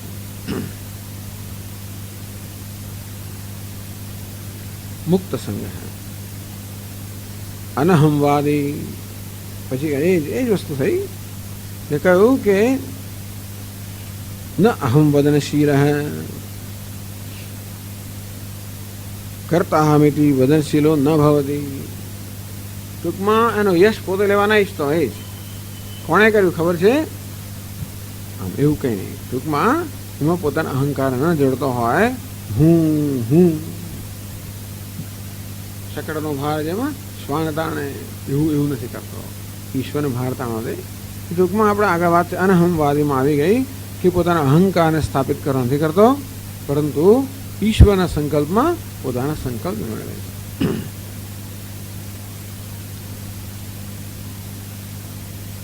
અથવા સ્વગુણ શ્લાઘા વિહીનોવા એવું પણ અર્થ કરવામાં આવ્યો. ઘણી વાર છે ને લોકો પોતાના ગુણની શ્લાઘા કરતા હોય, એ પણ એક ટેવ હોય. મેં આમ કર્યું, પેલું કર્યું, ફલાણું કર્યું એમ કરીને હંમેશા પોતાની ગુણ ગાથા ગાતા હોય. આમ પોતાની જે સિદ્ધિઓ હોય, પોતાનું મહત્વ હોય, પોતાની મોટાઈ હોય, એની જાહેર કર્યા કરતા હોય, એનો પ્રચાર કર્યા કરતા હોય, એમ કરીને બીજા ઉપર પ્રભાવ પાડવાનો પ્રયત્ન કરતા હોય. લોકો તો પ્રભાવિત થાય જ બિચારા. પણ ટૂંકમાં મેં કહ્યું એ પ્રમાણે કર્મનો ઉપયોગ જાતની રીતે થતો હોય છે. આમ આ કર્મનો ઉપયોગ બીજા પર પ્રભાવ પાડવા માટે થતો હોય. અને તેથી કહ્યું છે ભગવાને આપણને કંઈક જરાક વધારે મહત્વનું સ્થાન આપ્યું બીજા કરતા, અને તો પછી આપણે એનો ઉપયોગ કરીએ બરાબર. અને કોઈ રીતે એ આપણા સ્થાનનો ઉપયોગ કરીને આપણા અહંકારને પોષતા હોય એવું થાય. એટલે સ્વગુણ શ્લાઘા, પોતાના ગુણની શ્લાઘા કરવી, પોતાના ગુણના વખાણ કરવા, પોતાના ગુણ છે, પોતાની સિદ્ધિઓ છે, આ બધી વસ્તુઓનો પ્રચાર કરવો, એ દ્વારા લોકોને પ્રભાવિત કરવા, એ દ્વારા અહંકારને આગળ કરવો, તો એ નથી કરતો. મુક્ત સંગ અનહમવાદી ધૃત્યુત્સાહ સમન્વિત. અને આની બધી શક્તિઓ કરવા માટે ઉપલબ્ધ નથી. આ વ્યક્તિ કેવી છે? સ્વામી દયાનંદ મહારાજે ભાષામાં કહ્યું હતું, he is together as a person. Together એટલે શું? એના મનમાં સ્વસ્થતા છે. કારણ કે એની લાગણી એક બાજુ હોય, બુદ્ધિ બીજી બાજુ હોય. લાગણીના સ્તરે કંઈક કરવું હોય અને બુદ્ધિના સ્તરે બીજું કરવું હોય. આદર્શ એક હોય અને મનમાં બધા આવેગો જુદા પ્રકારના હોય, તો ઘણો સંઘર્ષ થતો હોય. એ આપણે એમ નક્કી કરી કે નહીં મારે અહંકારને આગળ નથી કરવો, પણ અંદરથી પેલી વૃત્તિ કે ખરા હું નક્કી કરું કે ભાઈ આ ભાઈ બીજાનું છે, મારા હાથ નથી અડકાડો, પેલું મને અંદરથી કે લઈ લે ને. એટલે આવી જાતની બધી વૃત્તિઓ હોય આપણામાં, લોભ વૃત્તિ વગેરે હોય, અને તો સંઘર્ષ થાય ને. એક બાજુ આપણી બુદ્ધિ કહેતું કે આ બરોબર નથી, બીજી બાજુ આપણે રાગ દ્વેષ કહે કે આ તો ચાલે, આવું જ કરવું જોઈએ. આવા કોઈ પ્રકારના સંઘર્ષથી રહિત છે. એટલે કે એનું જેને આપણે કહીએ કે સુગ્રથિત વ્યક્તિત્વ, ઇન્ટિગ્રેટેડ પર્સનાલિટી. જેની બુદ્ધિ, જેનું મન, જેની ઇન્દ્રિયો બધા એક સુગ્રથિત છે, અર્થાત એક જ લાઈનમાં ચાલનાર છે, એક જ રેખા હરોળમાં ચાલનારા છે. એટલે કે જેવું બુદ્ધિમાં નિશ્ચય હોય એ જ પ્રકારે મનના ખ્યાલો હોય, અને મનના ખ્યાલો પ્રમાણે ઇન્દ્રિયોથી કર્મ થતું હોય. સુમેળ ઇન્દ્રિયમાં, મનમાં અને બુદ્ધિમાં સુમેળ. તો કર્મમાં, વાણીમાં અને મનમાં. કર્મણી અન્યત, વચસી અન્યત, મનસે અન્યત. મનમાં કંઈક જુદા પ્રકારનું, વાણીમાં જુદા પ્રકારનું, કર્મ જુદા પ્રકારનું, દુરાત્મના. એ દુષ્ટ લોકોને આવું હોય, જ્યારે જે કરવામાં છે, વાણીમાં છે, એ જ મનમાં છે. આવું સાત્વિક એટલે એવું હોવાને કારણે મન સ્વસ્થ હોય, એટલે એની બધી શક્તિઓ કર્મ કરવામાં ઉપલબ્ધ હોય, શક્તિઓનો વ્યય ન થતો હોય. ધૃતિ ઉત્સાહ સમન્વિત ઉત્સાહથી હંમેશા કર્મ કરે, ગમે તેવું કામ હોય. કારણ કે આપણે કામમાં કેમ ઉત્સાહ નથી હોતો? આપણે હંમેશા જોઈએ કે આ કામ તો ભાઈ અહંકાર અંદર આવે ને પછી નક્કી કરે, પછી અહંકાર કોઈ રીતે ગણતરી કરે અથવા મૂલ્યાંકન કરે કે આમ મને યોગ્ય કામ છે, આવું ઝાડુ વાળવાનું કામ હું શેનું કરું, ફલાણું કામ. એટલે ટૂંકમાં આ મારા મોભાને છાજે એવું નથી. આપણે એવું જ્યારે વિચાર કરીએ કે આવું કામ હું ના કરું, ભાઈ મને ના આપશો, હું શાનું કરું. એટલે આ રીતે આપણા મોભાને પાછા કામ સાથે જોડતા હોઈએ ને ત્યારે સંઘર્ષ જન્મતો હોય. પેલા સ્કૂલમાં નાટક થતું હોય શાળાની અંદર ને બાળકોને જુદા તો વેશ આપવાનો હોય તો પેલો કે ભાઈ ભિખારી હું નહીં બનું, ફલાણું નહીં બનું, ખાલી દ્વારપાળ હું નહીં બનું, હું તો રાજા બનીશું, આ બને દરેકને પાછું એમાં પણ હું અમુક જ બનું તો મારું સારું દેખાય. તેમ જીવનની અંદર પણ આપણા ભાગે કંઈ કામ આવતું હોય પણ આપણે એમને કે આ તો કંઈ મારે નોભાને છાજવું કામ નથી, હું તો આ કરું પેલું ના કરું. આવા જ આવી જાતનો સંઘર્ષ આવે તો ઉત્સાહ જતો રહે. આપણે એમ લાગે કે મને માન મળ્યું નથી, મારા મોભાને છાજ્યું, મને કામ નથી વગેરે એવું હોય તો આપણો ઉત્સાહ જતો રહે. આપણે ઘસડાઈને કરીએ જુદી વાત છે, ઢસરડો કરીએ, ઉત્સાહથી ના કરીએ. અને બધા કામમાં ઉત્સાહ. ભગવાનનું કામ છે ને, આપણું કામ જ નથી. એ દ્વારા હું કંઈ માંગતો નથી, તેથી ભગવાનનું કામ છે. ભગવાન કેમ ખુશ થાય? ઉત્સાહપૂર્વક કામ કરે. એવું છે ને, કંઈ કરતા હોઈએ ત્યારે વિઘ્નો આવે પાછા. એવું નહીં કે વિઘ્નો ના આવે. અને આમ સામાન્ય રીતે વિઘ્નો આવે એટલે આપણે પડતું મૂકીએ તો કે નહીં, ધૃતિ સમન્વિત ધૈર્ય. ધૈર્ય એને જ કહેવાય કે વિઘ્નાદિ ઉપસ્થિતો બી પ્રારબ્ધ પરિત્યાગ હેતુ અંતઃકરણ વૃત્તિ વિશેષ. કાર્ય હાથમાં લીધા પછી વિઘ્નો જ્યારે આવે, પોતાનું કામ હતું આપણે છોડવા, તો ભગવાનનું કામ છે ને, એટલા માટે એનામાં ધૈર્ય છે કે ના આ તો થવું જ જોઈએ. અને એ કાર્ય કરતી વખતે વિઘ્ન આવે ત્યારે તો પણ જે કર્મ પ્રારબ્ધ દ્વારા પોતાને મળ્યું છે એ કર્મને યોગ્ય રીતે પૂરું કરવું, અને તેથી વિઘ્નોનો સામનો કરવાની શક્તિને ધૈર્ય કામ આવે છે. અથવા આપણી ઇન્દ્રિયો થાકી ગઈ હોય, આગળ વધવા ના પાડતી હોય, કંઈ નહીં હવે એક દાડો નહીં દર્શન કર્યું, શું થઈ ગયું, યમનોત્રી ગયા વગર પાછા આવ્યા, એવું થઈ જાય ઘણી વાર. નહીં, તેથી આવી રીતે આપણે ઇન્દ્રિયો કે શરીર કે મન કે આ બધી વસ્તુઓ જરા થાકી ગયું હોય તો વળી પાછાને ઉત્સાહિત કરે અને પોતાના કામને આગળ ચલાવે. આ પ્રકારની વૃત્તિને ધૃતિ કે ધૈર્ય કહેવામાં આવે છે. કામ કરવામાં ઉત્સાહ અને જ્યારે વિઘ્ન આવે ત્યારે ધૈર્ય. ધૃત્યુત્સાહ સમન્વિત. ધૃતિ ધારણમ, ઉત્સાહ એટલે ઉદ્યમ. એ પણ ખરું, ઉત્સાહના બે અર્થ કરે. એક તો ઉદ્યમ એટલે બરાબર પ્રયત્નશીલ, ઉદ્યમ કરે. ટૂંકમાં કોઈ પ્રયત્નમાં કચાશ ના રાખે, એને ઉદ્યમ કહેવાય. અથવા ઉત્સાહ સાધયિષ્યામિ એવ બુદ્ધિ નિશ્ચય હૈ, તો પૂરું કરી છે એ પ્રકારનો નિશ્ચય, એમ પણ કહી શકાય. ધૃત ઉત્સાહ સમન્વિત. આ ધૃતિનો ઉત્સાહ કે ઉદ્યમ બંને સંયુક્ત હૈ, બંને ધરાવનાર. સિદ્ધ સિદ્ધ્યો નિર્વિકાર હૈ. સિદ્ધેલ સફળતા, અસિદ્ધેલ નિષ્ફળતા, સફળતા અને નિષ્ફળતામાં નિર્વિકાર. ક્રિયમાણસ્ય કર્મણ ફલ સિદ્ધૌ અસિદ્ધૌ ચ સિદ્ધ સિદ્ધ્યો નિર્વિકાર હૈ. સફળતા મળે તો પણ ખુશ છે, નિષ્ફળતા મળે તો એ નિરાશ થઈ જતો નથી. એવું કેમ થતું હશે? એવું છે ને, કોઈ પણ કર્મ કરીએ એટલે નિષ્ફળતાની સંભાવના તો છે જ, પણ જેના પ્રસાદ બુદ્ધિ છે, સફળતા પણ ઈશ્વરનો પ્રસાદ છે, નિષ્ફળતા પણ ઈશ્વરનો પ્રસાદ છે. પ્રસાદ બુદ્ધિ જેનામાં હોય, સિદ્ધ સિદ્ધ્યો નિર્વિકાર. એટલે જ્યારે કર્મનો યશ આપણે લેતા હોઈએ ને ત્યારે અપયશ પણ આપણે લેવો જ પડે.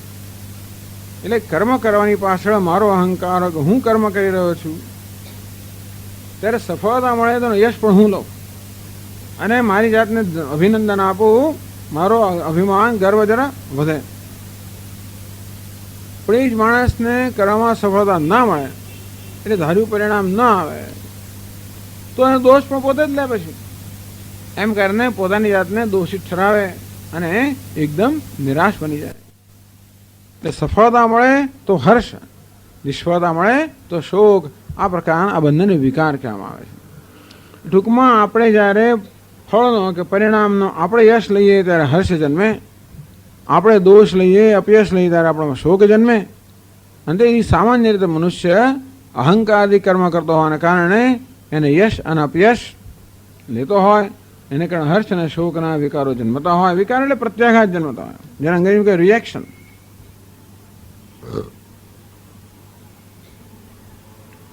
તો આનામાં એવું કોઈ જાણતું નથી, કારણ કે એ જાણે છે. ધારો કે પણ સ્વામી નિષ્ફળતામાં તો નિરાશા તો થાય જ ને. આપણે કામ કર્યું હોય ને આપણે નિષ્ફળતા મળે, સફળતા ના મળે તો નિરાશા ના જન્મે. મેં કોઈ પણ નિરાશા ક્યારે જન્મે? આપણે જ્યારે એનો યશ લેતા હોય ત્યારે. અને એવું છે નિરાશા ક્યારે જન્મે? મારા વિશે અમુક પ્રકારનો વહેમ ધરાવતો હોઉં ત્યારે કે હું કરું તો આમ થવું જ જોઈએ. પરંતુ આ સાત્વિક માણસ તો જાણે છે કે હું ગમે તેવો મહાન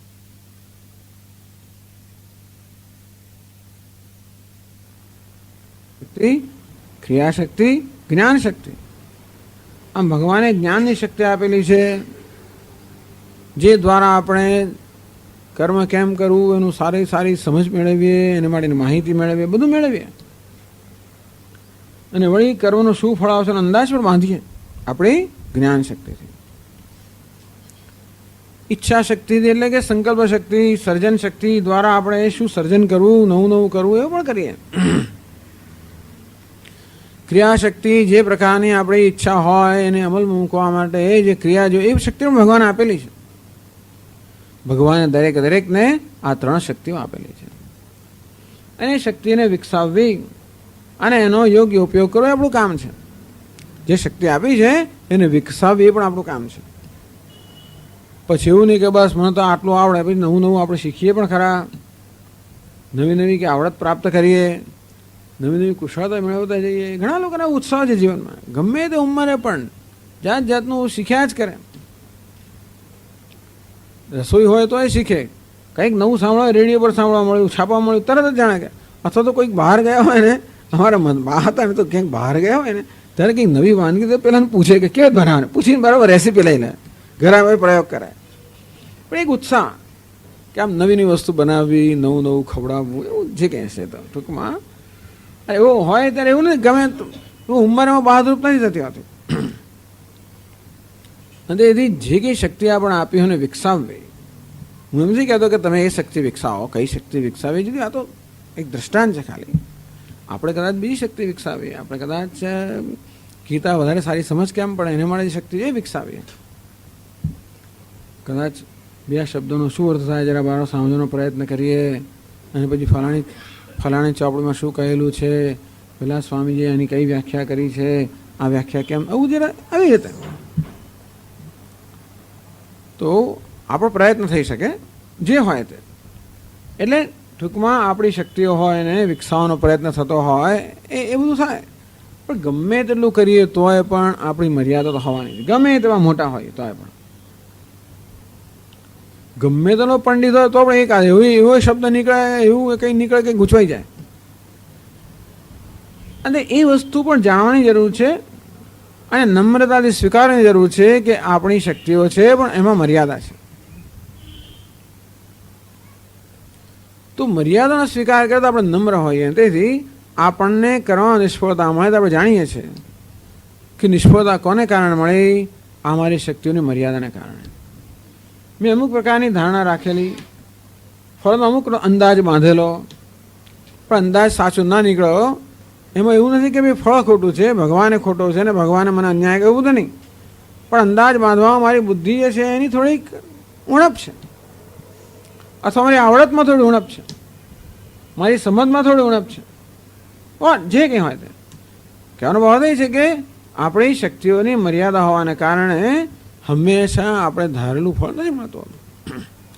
એમાં કોઈનો વાંક કાઢવો અને કોઈનો દોષ આપવો અને કકડાટ કરવો બીજાને, અથવા પોતાને દોષ આપવો અને પછી દુઃખી થવું, બે રીતે. ક્યાં તો મારી નિષ્ફળતા માટે બીજાને જવાબદાર ઠરાવવું અને બીજાને દોષારોપણ કરવું,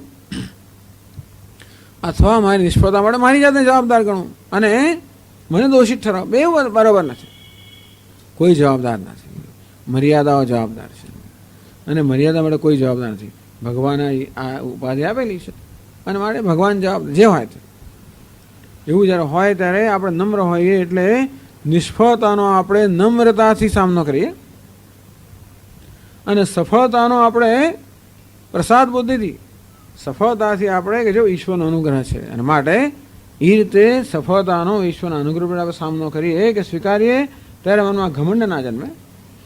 અને નિષ્ફળતાનો નમ્રતાથી સામનો કરીએ ત્યારે આપણામાં નિરાશા ના જન્મે. સિદ્ધ સિદ્ધ્યો નિર્વિકાર હૈ. આ સાત્વિક મનુષ્ય સફળતા અને નિષ્ફળતા બંનેમાં નિર્વિકાર, એટલે કે હર્ષ અને શોક આ પ્રકારના પ્રત્યાઘાતોથી મુક્ત.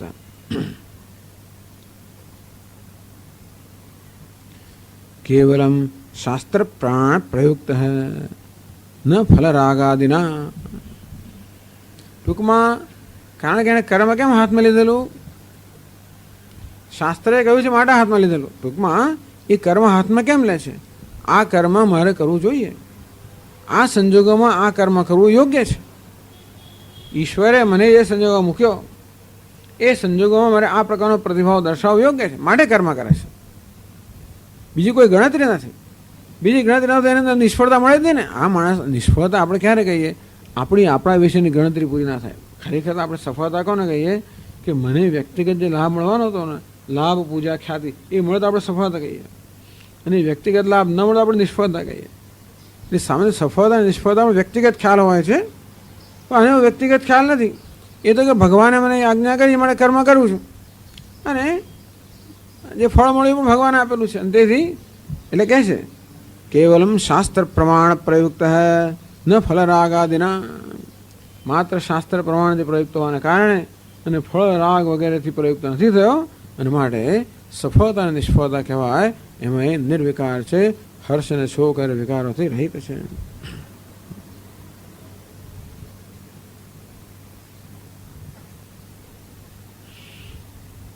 એવં ભૂત કર્તા યહ સહ સાત્વિક ઉચ્યતે. આ પ્રકારનો કર્તા છે, કર્મ કરનાર છે, એને સાત્વિક કહેવામાં, સાત્વિક કર્તા કહેવામાં આવે.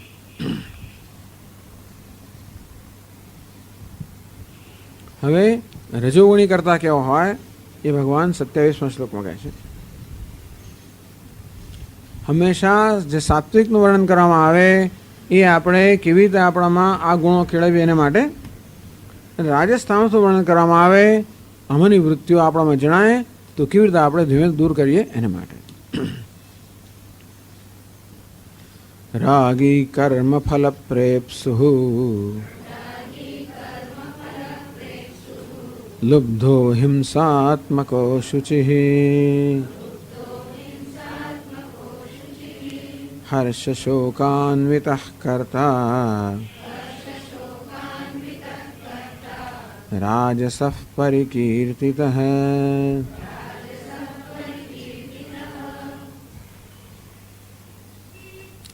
રાજસઃ પરિકીર્તિતઃ.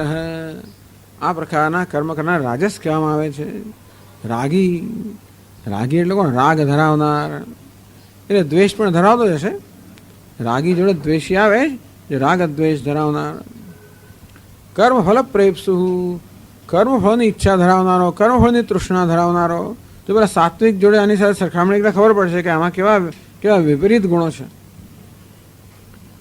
પેલો કેવો છે? મુક્ત સંગ. તો આ કેવો છે? રાગી. વળી આ કેવો છે? કર્મફલ પ્રેપ્સુ, કર્મફળની ઈચ્છાથી પ્રેરણે કર્મ કરનારો. કર્તવ્યની ઈચ્છાથી પ્રેરણે, કર્તવ્યની ભાવનાથી નહીં પરંતુ કર્મફળની ઈચ્છાથી.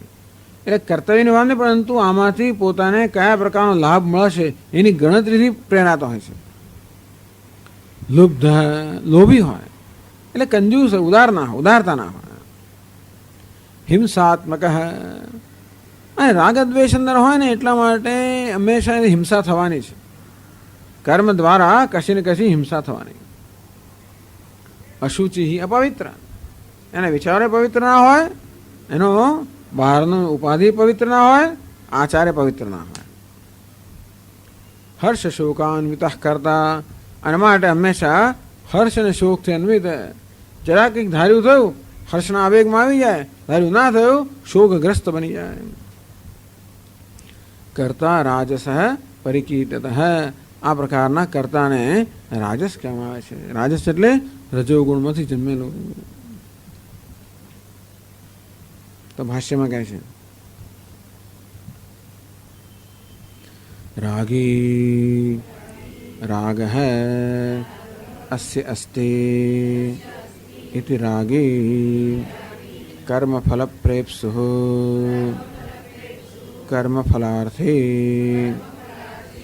लुब्धः परद्रव्येषु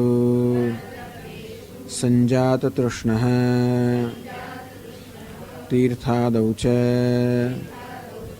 स्वद्रव्य अपरित्यागी हिंसात्मकः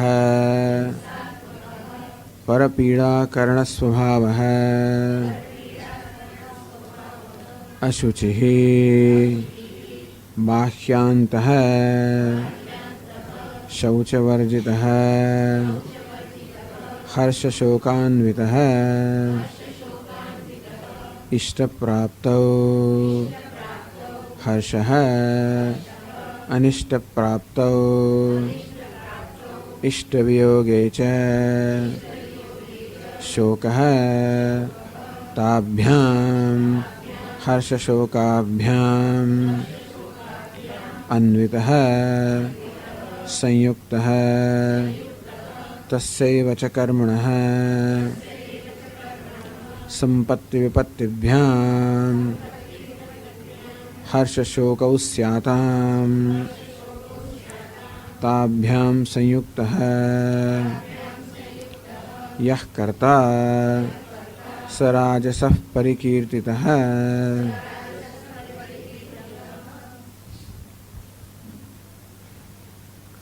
पहले तो रागी એટલે કહ્યું ને આગળ ભગવાને કામેશ ક્રોધેશ રજોગુણ સમુદ્ભવ.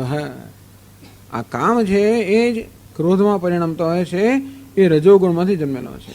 જ્યાં રજોગુણ હોય ત્યાં કામ હોય, રાગ હોય, પક્ષપાત હોય, આસક્તિ હોય. એટલે આસક્તિ છે, પક્ષપાત છે, કામના છે, આ તૃષ્ણા, આ બધા એ રજોગુણના બધા દ્યોતક એટલે કે એ રજોગુણ છે એનું સૂચન કરનારા છે. તો આ રાગી રાજસ મનુષ્ય કયો છે? રાગ હસ્ય અસ્તિ રાગી. કામ આદિ આકુલિત ચિત્ત હૈ. અનેક પ્રકારની કામનાઓથી જેનું ચિત્ત વ્યાકુળ થઈ ગયેલું હોય છે, અર્થાત એક પછી એક કામનાઓ જેના ચિત્તમાં ઉઠતી હોય છે, નામ રાગી.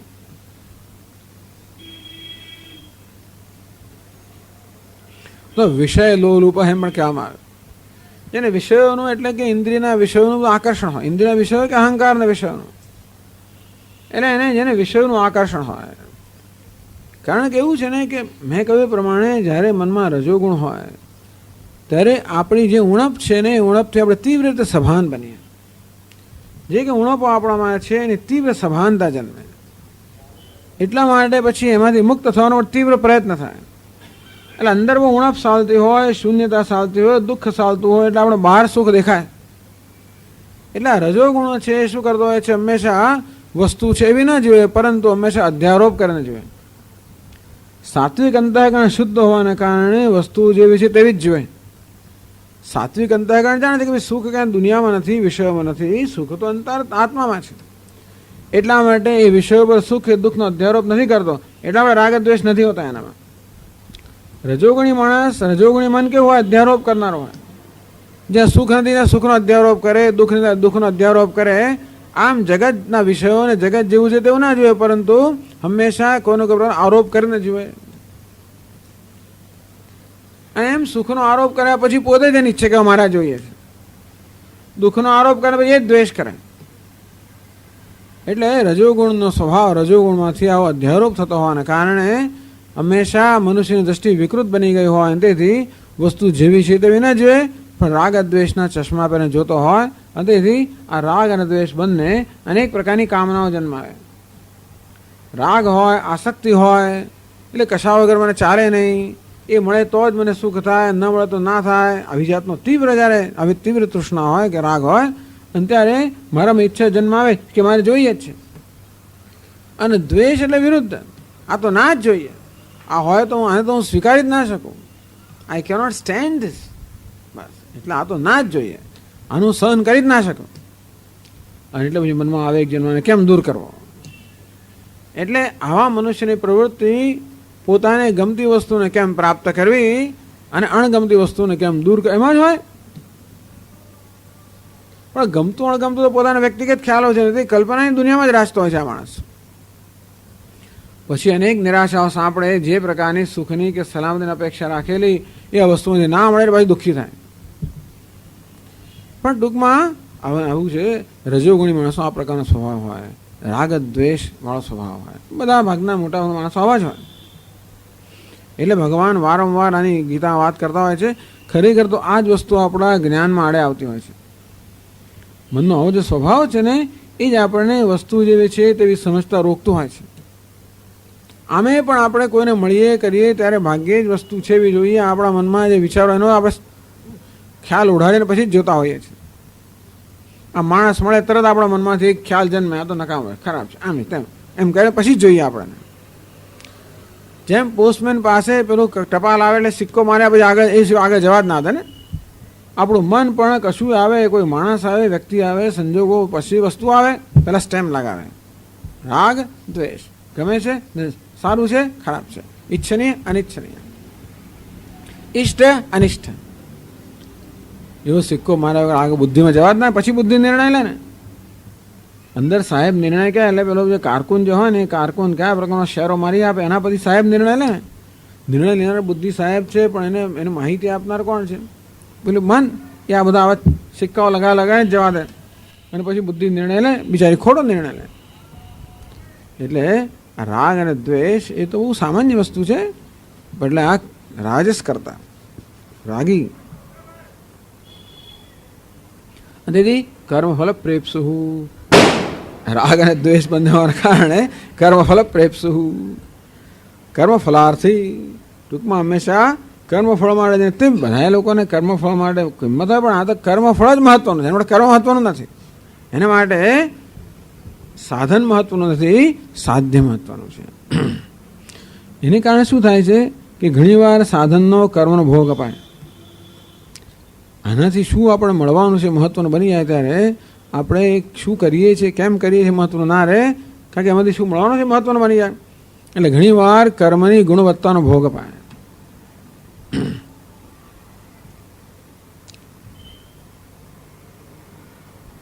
અથવા એવું પણ કહ્યું રાગી એટલે કર્મ માટેનો રાગ અને કર્મફળ એટલે ફળ માટેનો રાગ એમ પણ કહેવાય. એટલે કર્મ માટે પણ એને તીવ્ર આગ્રહ હોય કે આ જ થાય ને પેલું ના થાય, કારણ કે કર્મ સાથે પોતાને જોડતો હોય ને. પોતાના મોભાને કે અહંકારને કર્મ જોડે જોડીએ તો પછી કર્મ ઊંચું નીચું થાય.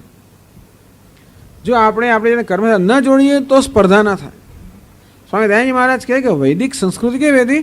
અસ્પર્ધાત્મક સંસ્કૃતિ, નોન કમ્પેરિંગ સોસાયટી. એટલે આ પ્રકારનો એક આદર્શ હતો. જ્યારે આ વર્ણાશ્રમ વ્યવસ્થા, ખાસ વર્ણ વ્યવસ્થાનો જ્યારે આવી વ્યવસ્થા થઈ, બ્રાહ્મણ, ક્ષત્રિય, વૈશ્ય, શૂદ્ર, આમ દરેક જણ પોતાની માનસિક શક્તિઓ પ્રમાણે, રુચિ પ્રમાણે એ લોકોને કર્મની વહેંચણી જે કરવામાં આવેલી, એમાં એ લોકોને એવું નહીં કે પેલું કર્મ ચડી આવતું ને પેલું કર્મ ઉતરતું. નહીંતર એવું થાય, પેલા સુથારને થાય કે મારું કર્મ ઉતરતું છે ને પેલાને બ્રાહ્મણને એમ કે મારું કર્મ ચડિયાતું છે. એવું થયું એકવાર, પછી તો સ્પર્ધા થવાની. પછી કહો કે મને અન્યાય થયો, આને ન્યાય થયો. જે કર્મ માટે રાગ છે ત્યાં થવાનું. તો એ કર્તવ્ય માટે રાગ છે કે મારું કર્તવ્ય શું છે એ માટે રાગ હોય તો કર્મ મહત્વનું નથી, પરંતુ આ કર્મ મારા કર્તવ્યને પૂરું કરવા માટે ઈશ્વરની સેવા કરવાની તક છે એવું આપણે કરવાને જોઈએ. તો આપણા કર્મને ઈશ્વરની સેવા કરવાની તક રૂપે જોતા હોઈએ તો પછી કર્મ કેવું છે મહત્વનું ના બને. પણ જે અહંકારને આપણે આગળ સ્થાપિત કરવા માગતા હોઈએ ત્યાં કર્મ મહત્વનું બની જાય અને તે સ્પર્ધા થવાની. પછી પેલાને પેલું મળ્યું, મને આ મળ્યું, પેલું ચડિયાતું, આ ઉતરતું, પેલાને આટલો લાભ મળ્યો, મને આટલો લાભ મળ્યો. કોઈ ગણતરી લાભની છે ને. એટલે કર્મફલ પ્રેપ્સુ આ પ્રકારે રાગી એટલે કર્મ માટેનો રાગ એવું પણ કરવામાં આવ્યો. તો સ્પર્ધા થવાની અને પછી અનેક પ્રકારના સંઘર્ષ થવાના. કર્મ વિષયો રાગ હૈ કર્મફલ પ્રેપ્સુથી ફલ રાગસ્ય પૃથક કથનાત. અને કર્મફલ પ્રેપ્સુ એટલે કર્મફળ પ્રત્યેનો રાગ. ટૂંકમાં રાગી માણસ બધી જાતે પોતાની જાતને જોડે, અહંકારને બધી જોડી દે, કર્મમાં જોડી દે એમ કહીને પોતાનો મોભો નક્કી કરે, કર્મફળમાં જોડે એમ કહીને પોતે સુખી હર્ષે કે શોક. કર્મફળ ધાર્યું મળે તો એકદમ એનો ઘમંડ, ના ધાર્યું ના મળે તો શોક.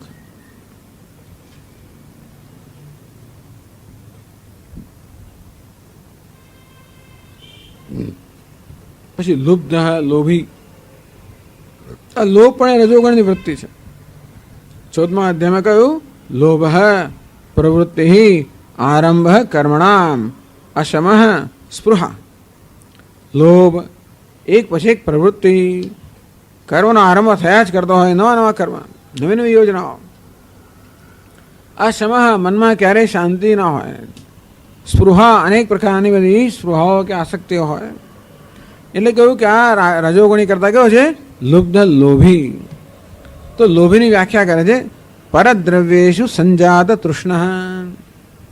બીજાનું દ્રવ્ય હોય એમાં તૃષ્ણા ધરાવનારો. દ્રવ્ય એટલે જેને દ્રવ્ય, આપણે દ્રવ્ય એટલે આપણે માટે જે વસ્તુ મહત્વનું નામ દ્રવ્ય. એટલે મને માટે દ્રવ્ય મહત્વનું હોય, મોભો મહત્વનો હોય, શે મહત્વનું હોય, એનું નામ દ્રવ્ય કહેવાય. ટૂંકમાં હંમેશા બીજા પાસે છે એની તૃષ્ણા કરનારો હોય.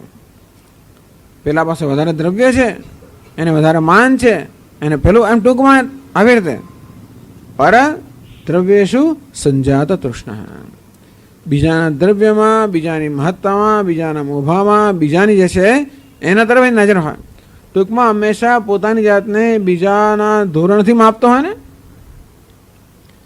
મારા કર્તવ્યથી મારી જાતને માપવાને બદલે હું ફળથી મારી જાતને માપું, કર્મના મહત્વથી મારી જાતને મહત્વનું માનું, તો હંમેશા સ્પર્ધા થવાની. સ્પર્ધા થાય એટલે મારા તરફ નજર ના હોય, બીજા તરફ નજર હોય, બીજાને શું મળ્યું, બીજાને શું ના મળ્યું વગેરે. એટલે પરદ્રવ્ય સંજાત તૃષ્ણ પરદ્રવ્યેષુ, બીજાના દ્રવ્ય, બીજાની સત્તા, બીજાનો મોભો, બીજાની પ્રતિષ્ઠા, એ બધા માટે જેનામાં તૃષ્ણા હોય. ટૂંકમાં પોતાની પાસે જે નથી એની એટલી તીવ્ર સભાનતા હોય અને બીજા પાસે છે એની પણ એવી તીવ્ર સભાનતા, એના કારણે હંમેશા બીજાને જે મળ્યું પોતાને કેમ મળે બસ એની જ ગણતરી, એ જ વસ્તુની સાથે એનું જ ચિંતન કરનારો હોય. તો વિચાર કરવામાં કેટલી શક્તિનો વ્યય થાય છે ને આ બધામાં. જીવનમાં જે સિદ્ધ સાધવાનો તો થતું જ નથી, અમારામાં શક્તિનો કેટલો વ્યય થાય છે. ધીર સાધવ છે સ્વદ્રવ્ય અપરિત્યાગી. પણ એમણે કહ્યું શાસ્ત્રમાં કે દેશે કાલે જ પાત્રે છે, યોગ્ય સ્થળે યોગ્ય સમયે યોગ્ય પાત્રને દાન કરવું જોઈએ. ટૂંકમાં ભગવાન આપણે જ આપી એમાં કંઈક ભાગ પાડવો જોઈએ. જે આપણે મળે બધું આપણે બધી વસ્તુઓ તો કે હજમ ના કરવી જોઈએ. આપણે બધી વસ્તુઓ આપણી ના કરી દેવી જોઈએ, પરંતુ જે ક્યાં આપણે મળે એમાં બીજાનો ભાગ. એની પાછળની સમજ એ જ છે કે જે આપણે મળે છે એમાં બીજા ઘણા લોકોનો ફાળો હોય છે. એવું તો ખરું જ ને.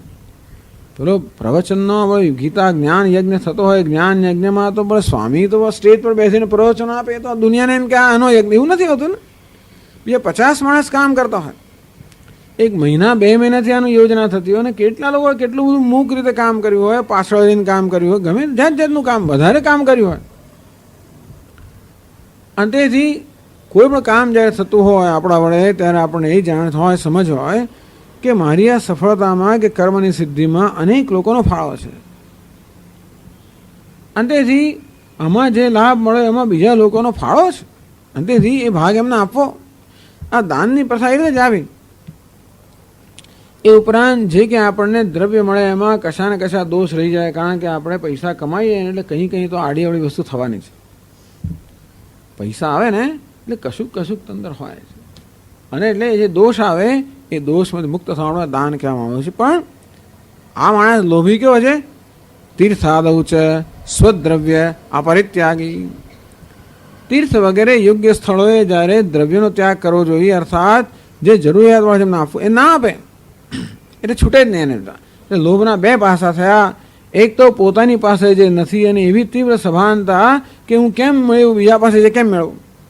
અને બીજું પોતાની પાસે છે એનું હું કોઈને આપું નહીં, જે બીજા પાસે છે એ કેમ મેળવું, અને મારી પાસે છે એ કોઈને ન આપવું.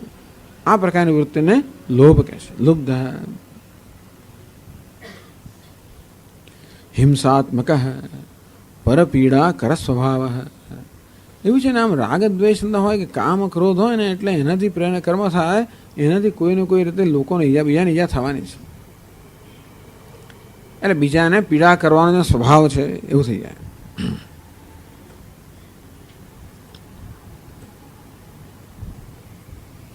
અશુચિ વળી સ્વચ્છના પવિત્રતા ના હોય. બાહ્યાંત શૌચ વર્જિત. આ શૌચની શુચિની બે, શુચિ એટલે શુદ્ધિ, એની બે પ્રકારની શુદ્ધિ કહેવામાં આવી છે હંમેશા. બહારની શુદ્ધિ અને અંતરની શુદ્ધિ. બહારની એટલે આપણા શરીરની, વસ્ત્રોની, આપણી આસપાસના વાતાવરણની શુદ્ધિ, અને અંતરની શુદ્ધિ એટલે આપણા વિચારની શુદ્ધિ. પણ જ્યાં રાગ દ્વેષ હોય ત્યાં બધી આસુરી સંપત્તિ આવવાની જ હોય અને તેથી મનમાં શુદ્ધિ ના હોય. જાત જાતની ગણતરી થવાની બધી. લોભ હોય, તૃષ્ણા હોય, અને તેથી ઘણી બધી હર્ષ હોય, શોક હોય, નિરાશા હોય, ફરિયાદો હોય, બધું બહુ હોય અંદર. આ બધી વસ્તુઓ જ કર્મ દ્વારા પોતાને સંતુષ્ટ કરવાનો પ્રયત્ન કરતી હોય. એ દ્વારા કોઈને કોઈને ઈજા થઈ જાય અને આપણા મનની અંદર પણ શુદ્ધિ ના હોય. અંદરની અશુદ્ધિ બહારના વર્તનમાં પણ જણાય અને આપણા આસપાસના વાતાવરણ પણ જણાય. એટલે અશુચિ. હર્ષ શોકાન્વિત. હર્ષ અને શોક હંમેશા એને થયા કરતા હોય. ઇષ્ટ પ્રાપ્ત હર્ષ પોતાની ઈચ્છનીય વસ્તુ પ્રાપ્ત થતા હર્ષ જન્મે. અનિષ્ટ પ્રાપ્ત અનિચ્છનીય વસ્તુ મળે શોક જન્મે. અથવા ઇષ્ટ વિયોગે. શોક બે કારણથી જન્મે. જે આપણે નથી જોઈતું આવે તોય શોક જન્મે, અને છે જતો રહે, જોઈએ ગમે છે જતો રહે તોય શોક જન્મે. જે ગમતી વસ્તુ જતી રહે તો શોક, અણગમતી વસ્તુ આવે તોય શોક. હર્ષ પણ એવું જ છે. ગમતી વસ્તુ મળે તો હર્ષ, અણગમતી જતી રહે તોય હર્ષ થાય ખરો. આમ આ હર્ષ એનું એક જ કારણ છે કે વસ્તુના બે વિભાગ છે, ગમે છે ને નથી ગમતી. આ રજોગુણી માણસ તો રાગદ્વેષને કારણે હંમેશા દુનિયાના બે વિભાગ કરે. આ ગમે છે, નથી ગમતું, ઈચ્છનીય છે, અનિચ્છનીય છે. એટલે એને દરેક માટે કશો અભિપ્રાય તો હોય, આ જોઈએ છે નથી જોઈતું. એટલે દરેક વસ્તુ હર્ષ કે શોક ઉત્પન્ન કરવાની છે. તાભ્યામ હર્ષ શોકાભ્યામ અન્વિત સંયુક્ત તત્સૈવ કર્મણ સંપત્તિ વિપત્તિભ્યામ હર્ષ શોકો સાતામ. વળી એ કર્મ કરે એટલે એને સફળતા મળે, નિષ્ફળતા મળે. સફળતાથી હર્ષ, નિષ્ફળતાથી શોક. અને હંમેશા હર્ષ અને શોકના આવેગોમાં જ હોય. એનું મન ક્યારેય સ્વસ્થ ના હોય. રાજસ પરિકીર્તિત. આ પ્રકારનો જે કર્મ કરનાર છે ને રાજસ કરતા કહેવામાં આવ્યો. ઓમ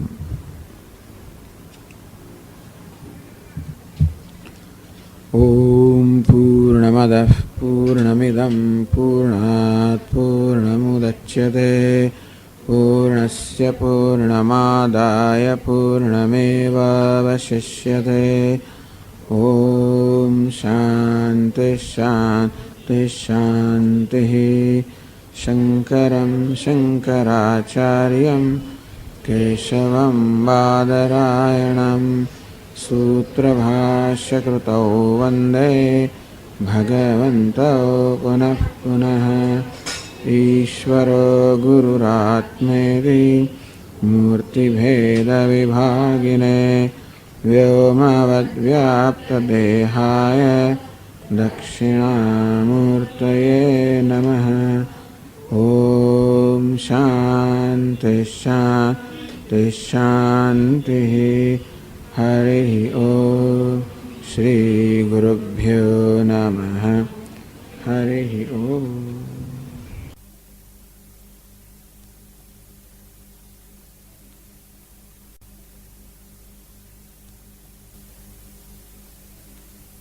ઓમ નારાયણઃ પરો વ્યક્તાત્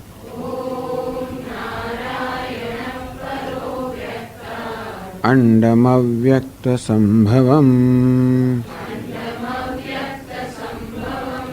અંડસ્યાંતસ્ત્વિમે લોકાઃ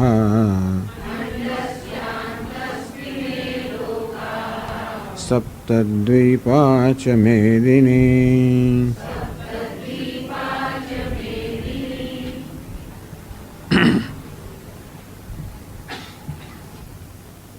26મા શ્લોકથી મુક્ત સંગો નહં વાદી ધૃત્યુત્સાહ સમન્વિતઃ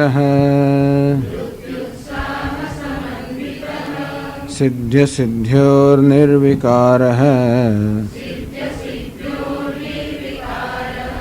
કર્તા સાત્વિક ઉચ્યતે. રાગી કર્મફલ પ્રેપ્સુઃ લુબ્ધો હિંસાત્મકો શુચિઃ હર્ષશોકાન્વિતઃ કર્તા રાજસઃ પરિકીર્તિતઃ.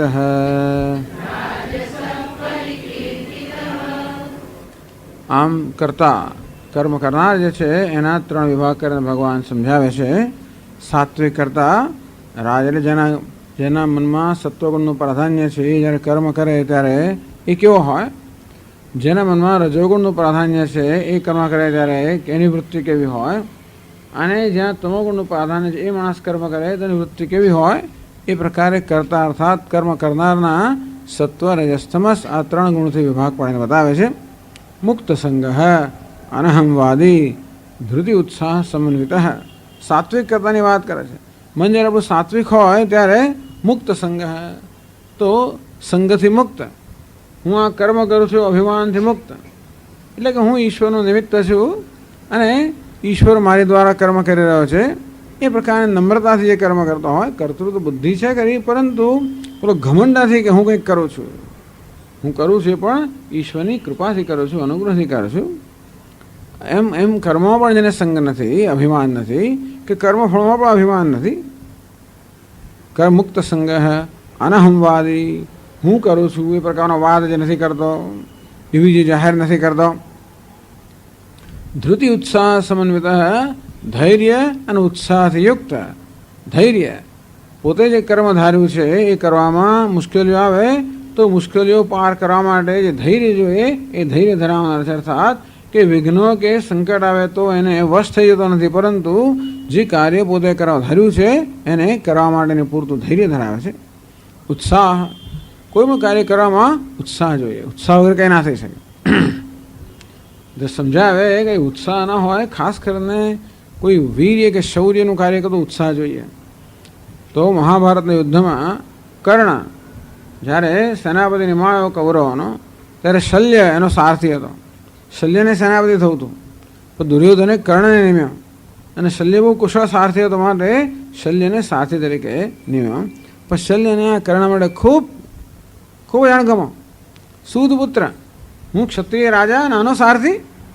એટલે કર્ણ જ્યારે આમ પેલું ધનુષ્ય ઉઠાવે બાણ કાઢે તું જે કુળમાં ઉછર્યો જન્મ્યો છું ત્યાં કોઈ બાણ તારે જોયું? કોઈ ધનુષ્ય હાથમાં લીધું છે?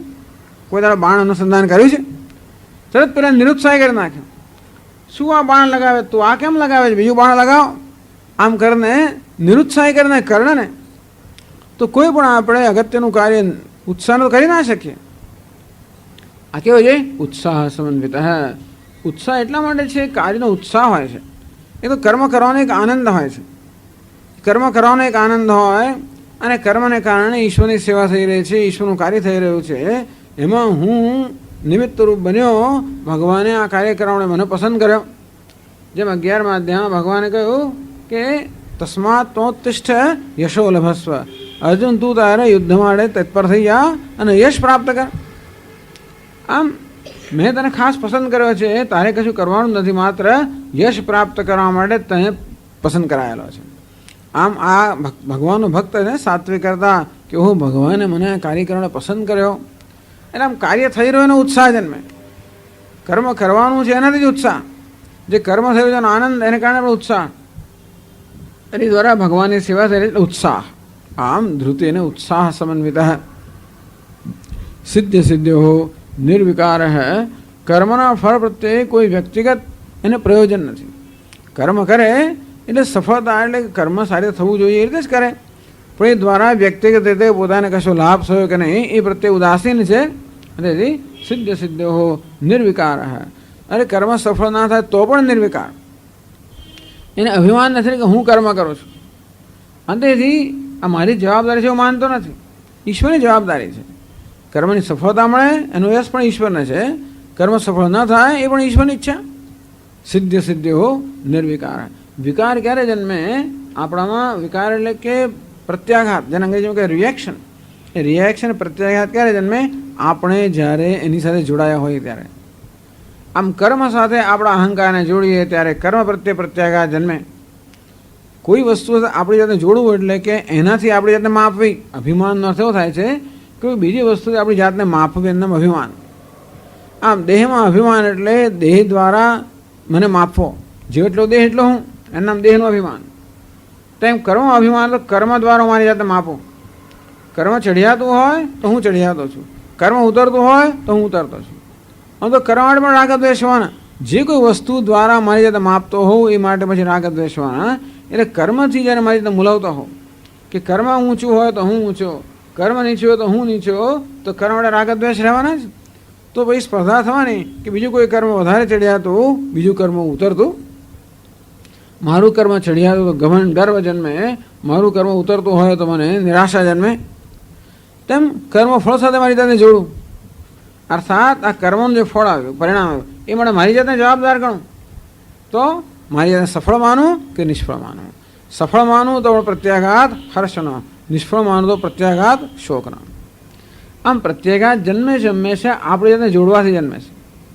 એમાં ઈશ્વરને જોડો. ટૂંકમાં હવે ભગવાન આપણે એટલું શીખવાડે છે કે અહંકારને બધે જોડવાને બદલે ઈશ્વરને બધે જોડવા.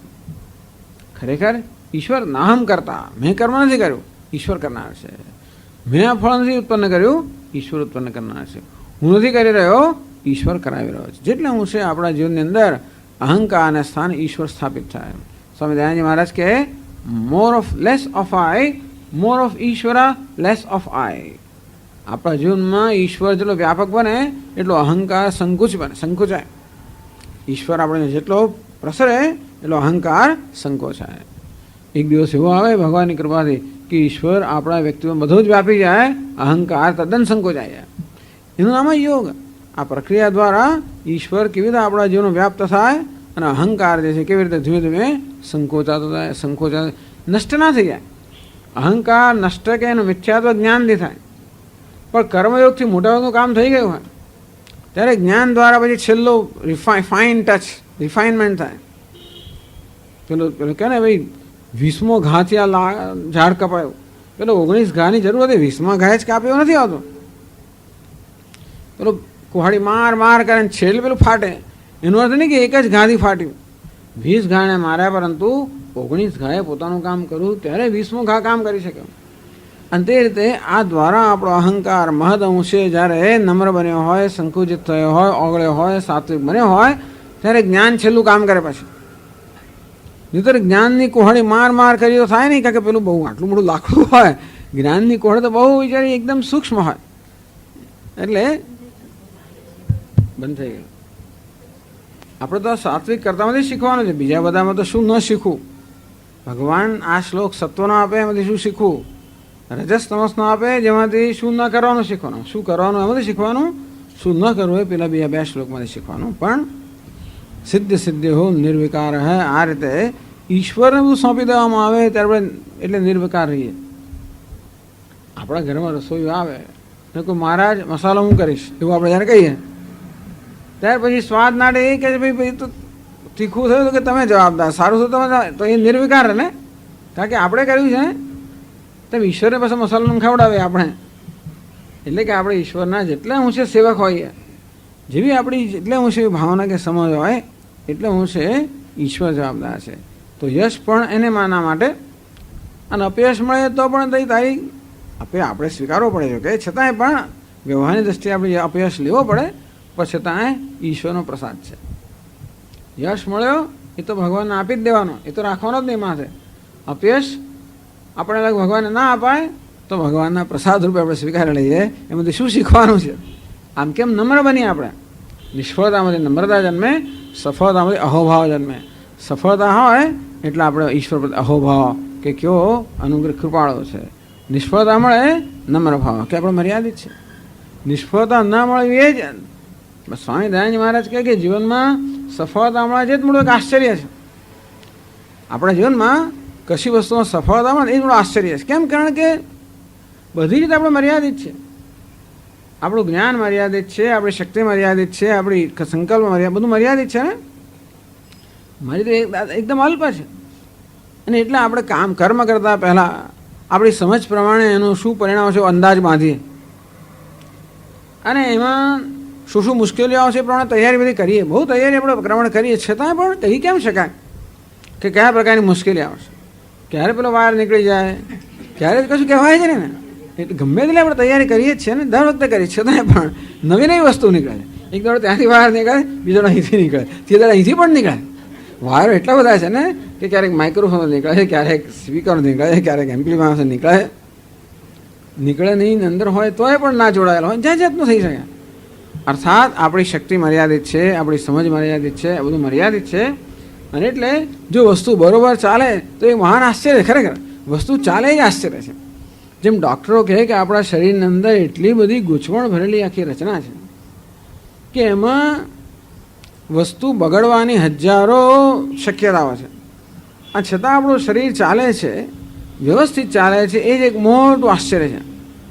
દુનિયામાં ચમત્કાર જોવા માટે ક્યાંય દૂર જવાની જરૂર નથી. આ બોલાય છે ચમત્કાર છે, સંભળાય છે કે આ વસ્તુ કોઈ સમજાવી શકે એમ છે જ નહીં.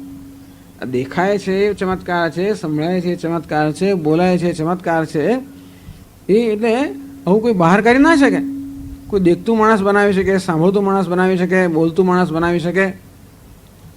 એનો વાત એ છે કે એ તો આપણે ચાવી આપીને જે પે પે પે કરી દઈએ, જુદી વાત છે, એ જુદી વાત છે.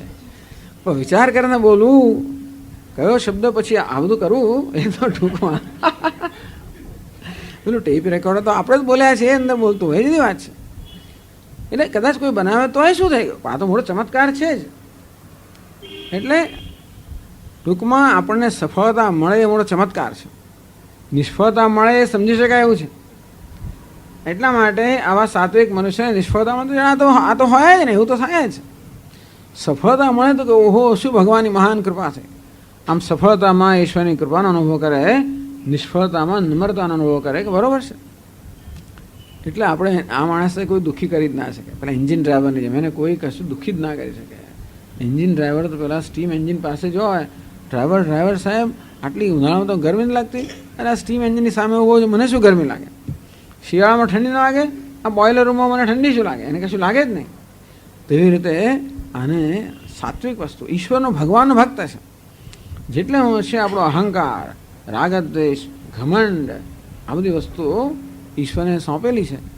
જેટલે હું છે ઈશ્વરને હું સમર્પિત થયો, એટલે કે મારા જીવન વિશે ઈશ્વર નિર્ણય કરવા દઉં, મારે નિર્ણય કરવાના બદલે જેટલે હું છે સોંપ્યું, એટલે હું છું મહાન ચિંતામાંથી મુક્ત. બધા સ્ટ્રેસ, જે બધા તણાવ દબાણ છે ને કારણે આવે છે આપણી જવાબદારીને કારણે.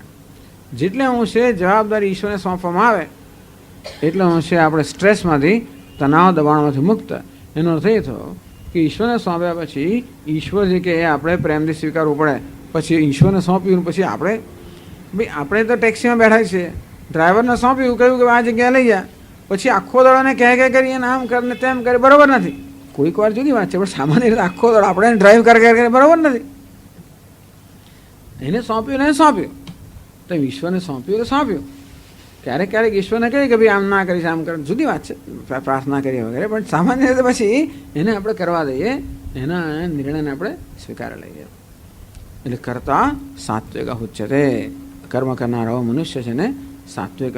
ટૂંકમાં આપણું મન સાત્વિક બને ત્યારે કેવા પ્રકારની વૃત્તિ આપણામાં હોય એ સમજાવે છે. અથવા તો આપણા મનને સાત્વિક બનાવવું હોય તો શું કરવું જોઈએ? આ પ્રકારની વૃત્તિને આપણે પ્રયત્નપૂર્વક કેળવવી જોઈએ. આવા થોડાક શ્લોક યાદ રાખીએ તો બહુ ઉપયોગી છે.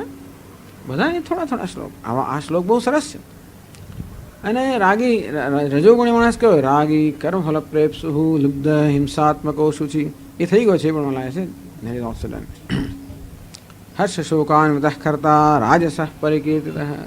પેલો તદ્દન જુદો છે. પેલો કેવો છે? રાગી. પેલો મુક્ત સંગ. આ કેવો છે? રાગી. બધી જગ્યાએ રાગ ધરાવનારો, બધી જગ્યાએ જોડાઈ જનારો, જોડી જાય, બધી આસક્ત, બધામાં પોતા અહંકારને જોડનારો એ રાગી. કર્મમાં અહંકારને જોડે. રાગીનો અર્થ એ કે જે બીજા દ્વારા પોતાને માપે, કર્મ દ્વારા પોતાને માપે. મારું કેવું પદ છે, મારું કેવું કર્મ છે, મારું શું, એ પરથી નક્કી થાય કે હું કેવો છું. કર્મફળ દ્વારા પોતાને માપે, નામ રાગી. કર્મફળ પ્રેપ્સુ. અને જ્યાં સુધી લાલો લાભે વગર ન લૂંટે તેવી રીતે એને કશો વ્યક્તિગત લાભ ન થતો હોય તો એ માણસ કર્મ ના કરે. કર્મફળનો અર્થ એવો સમજવાનો, કર્મફળનો અર્થ વ્યક્તિગત લાભ એવો સમજવાનો.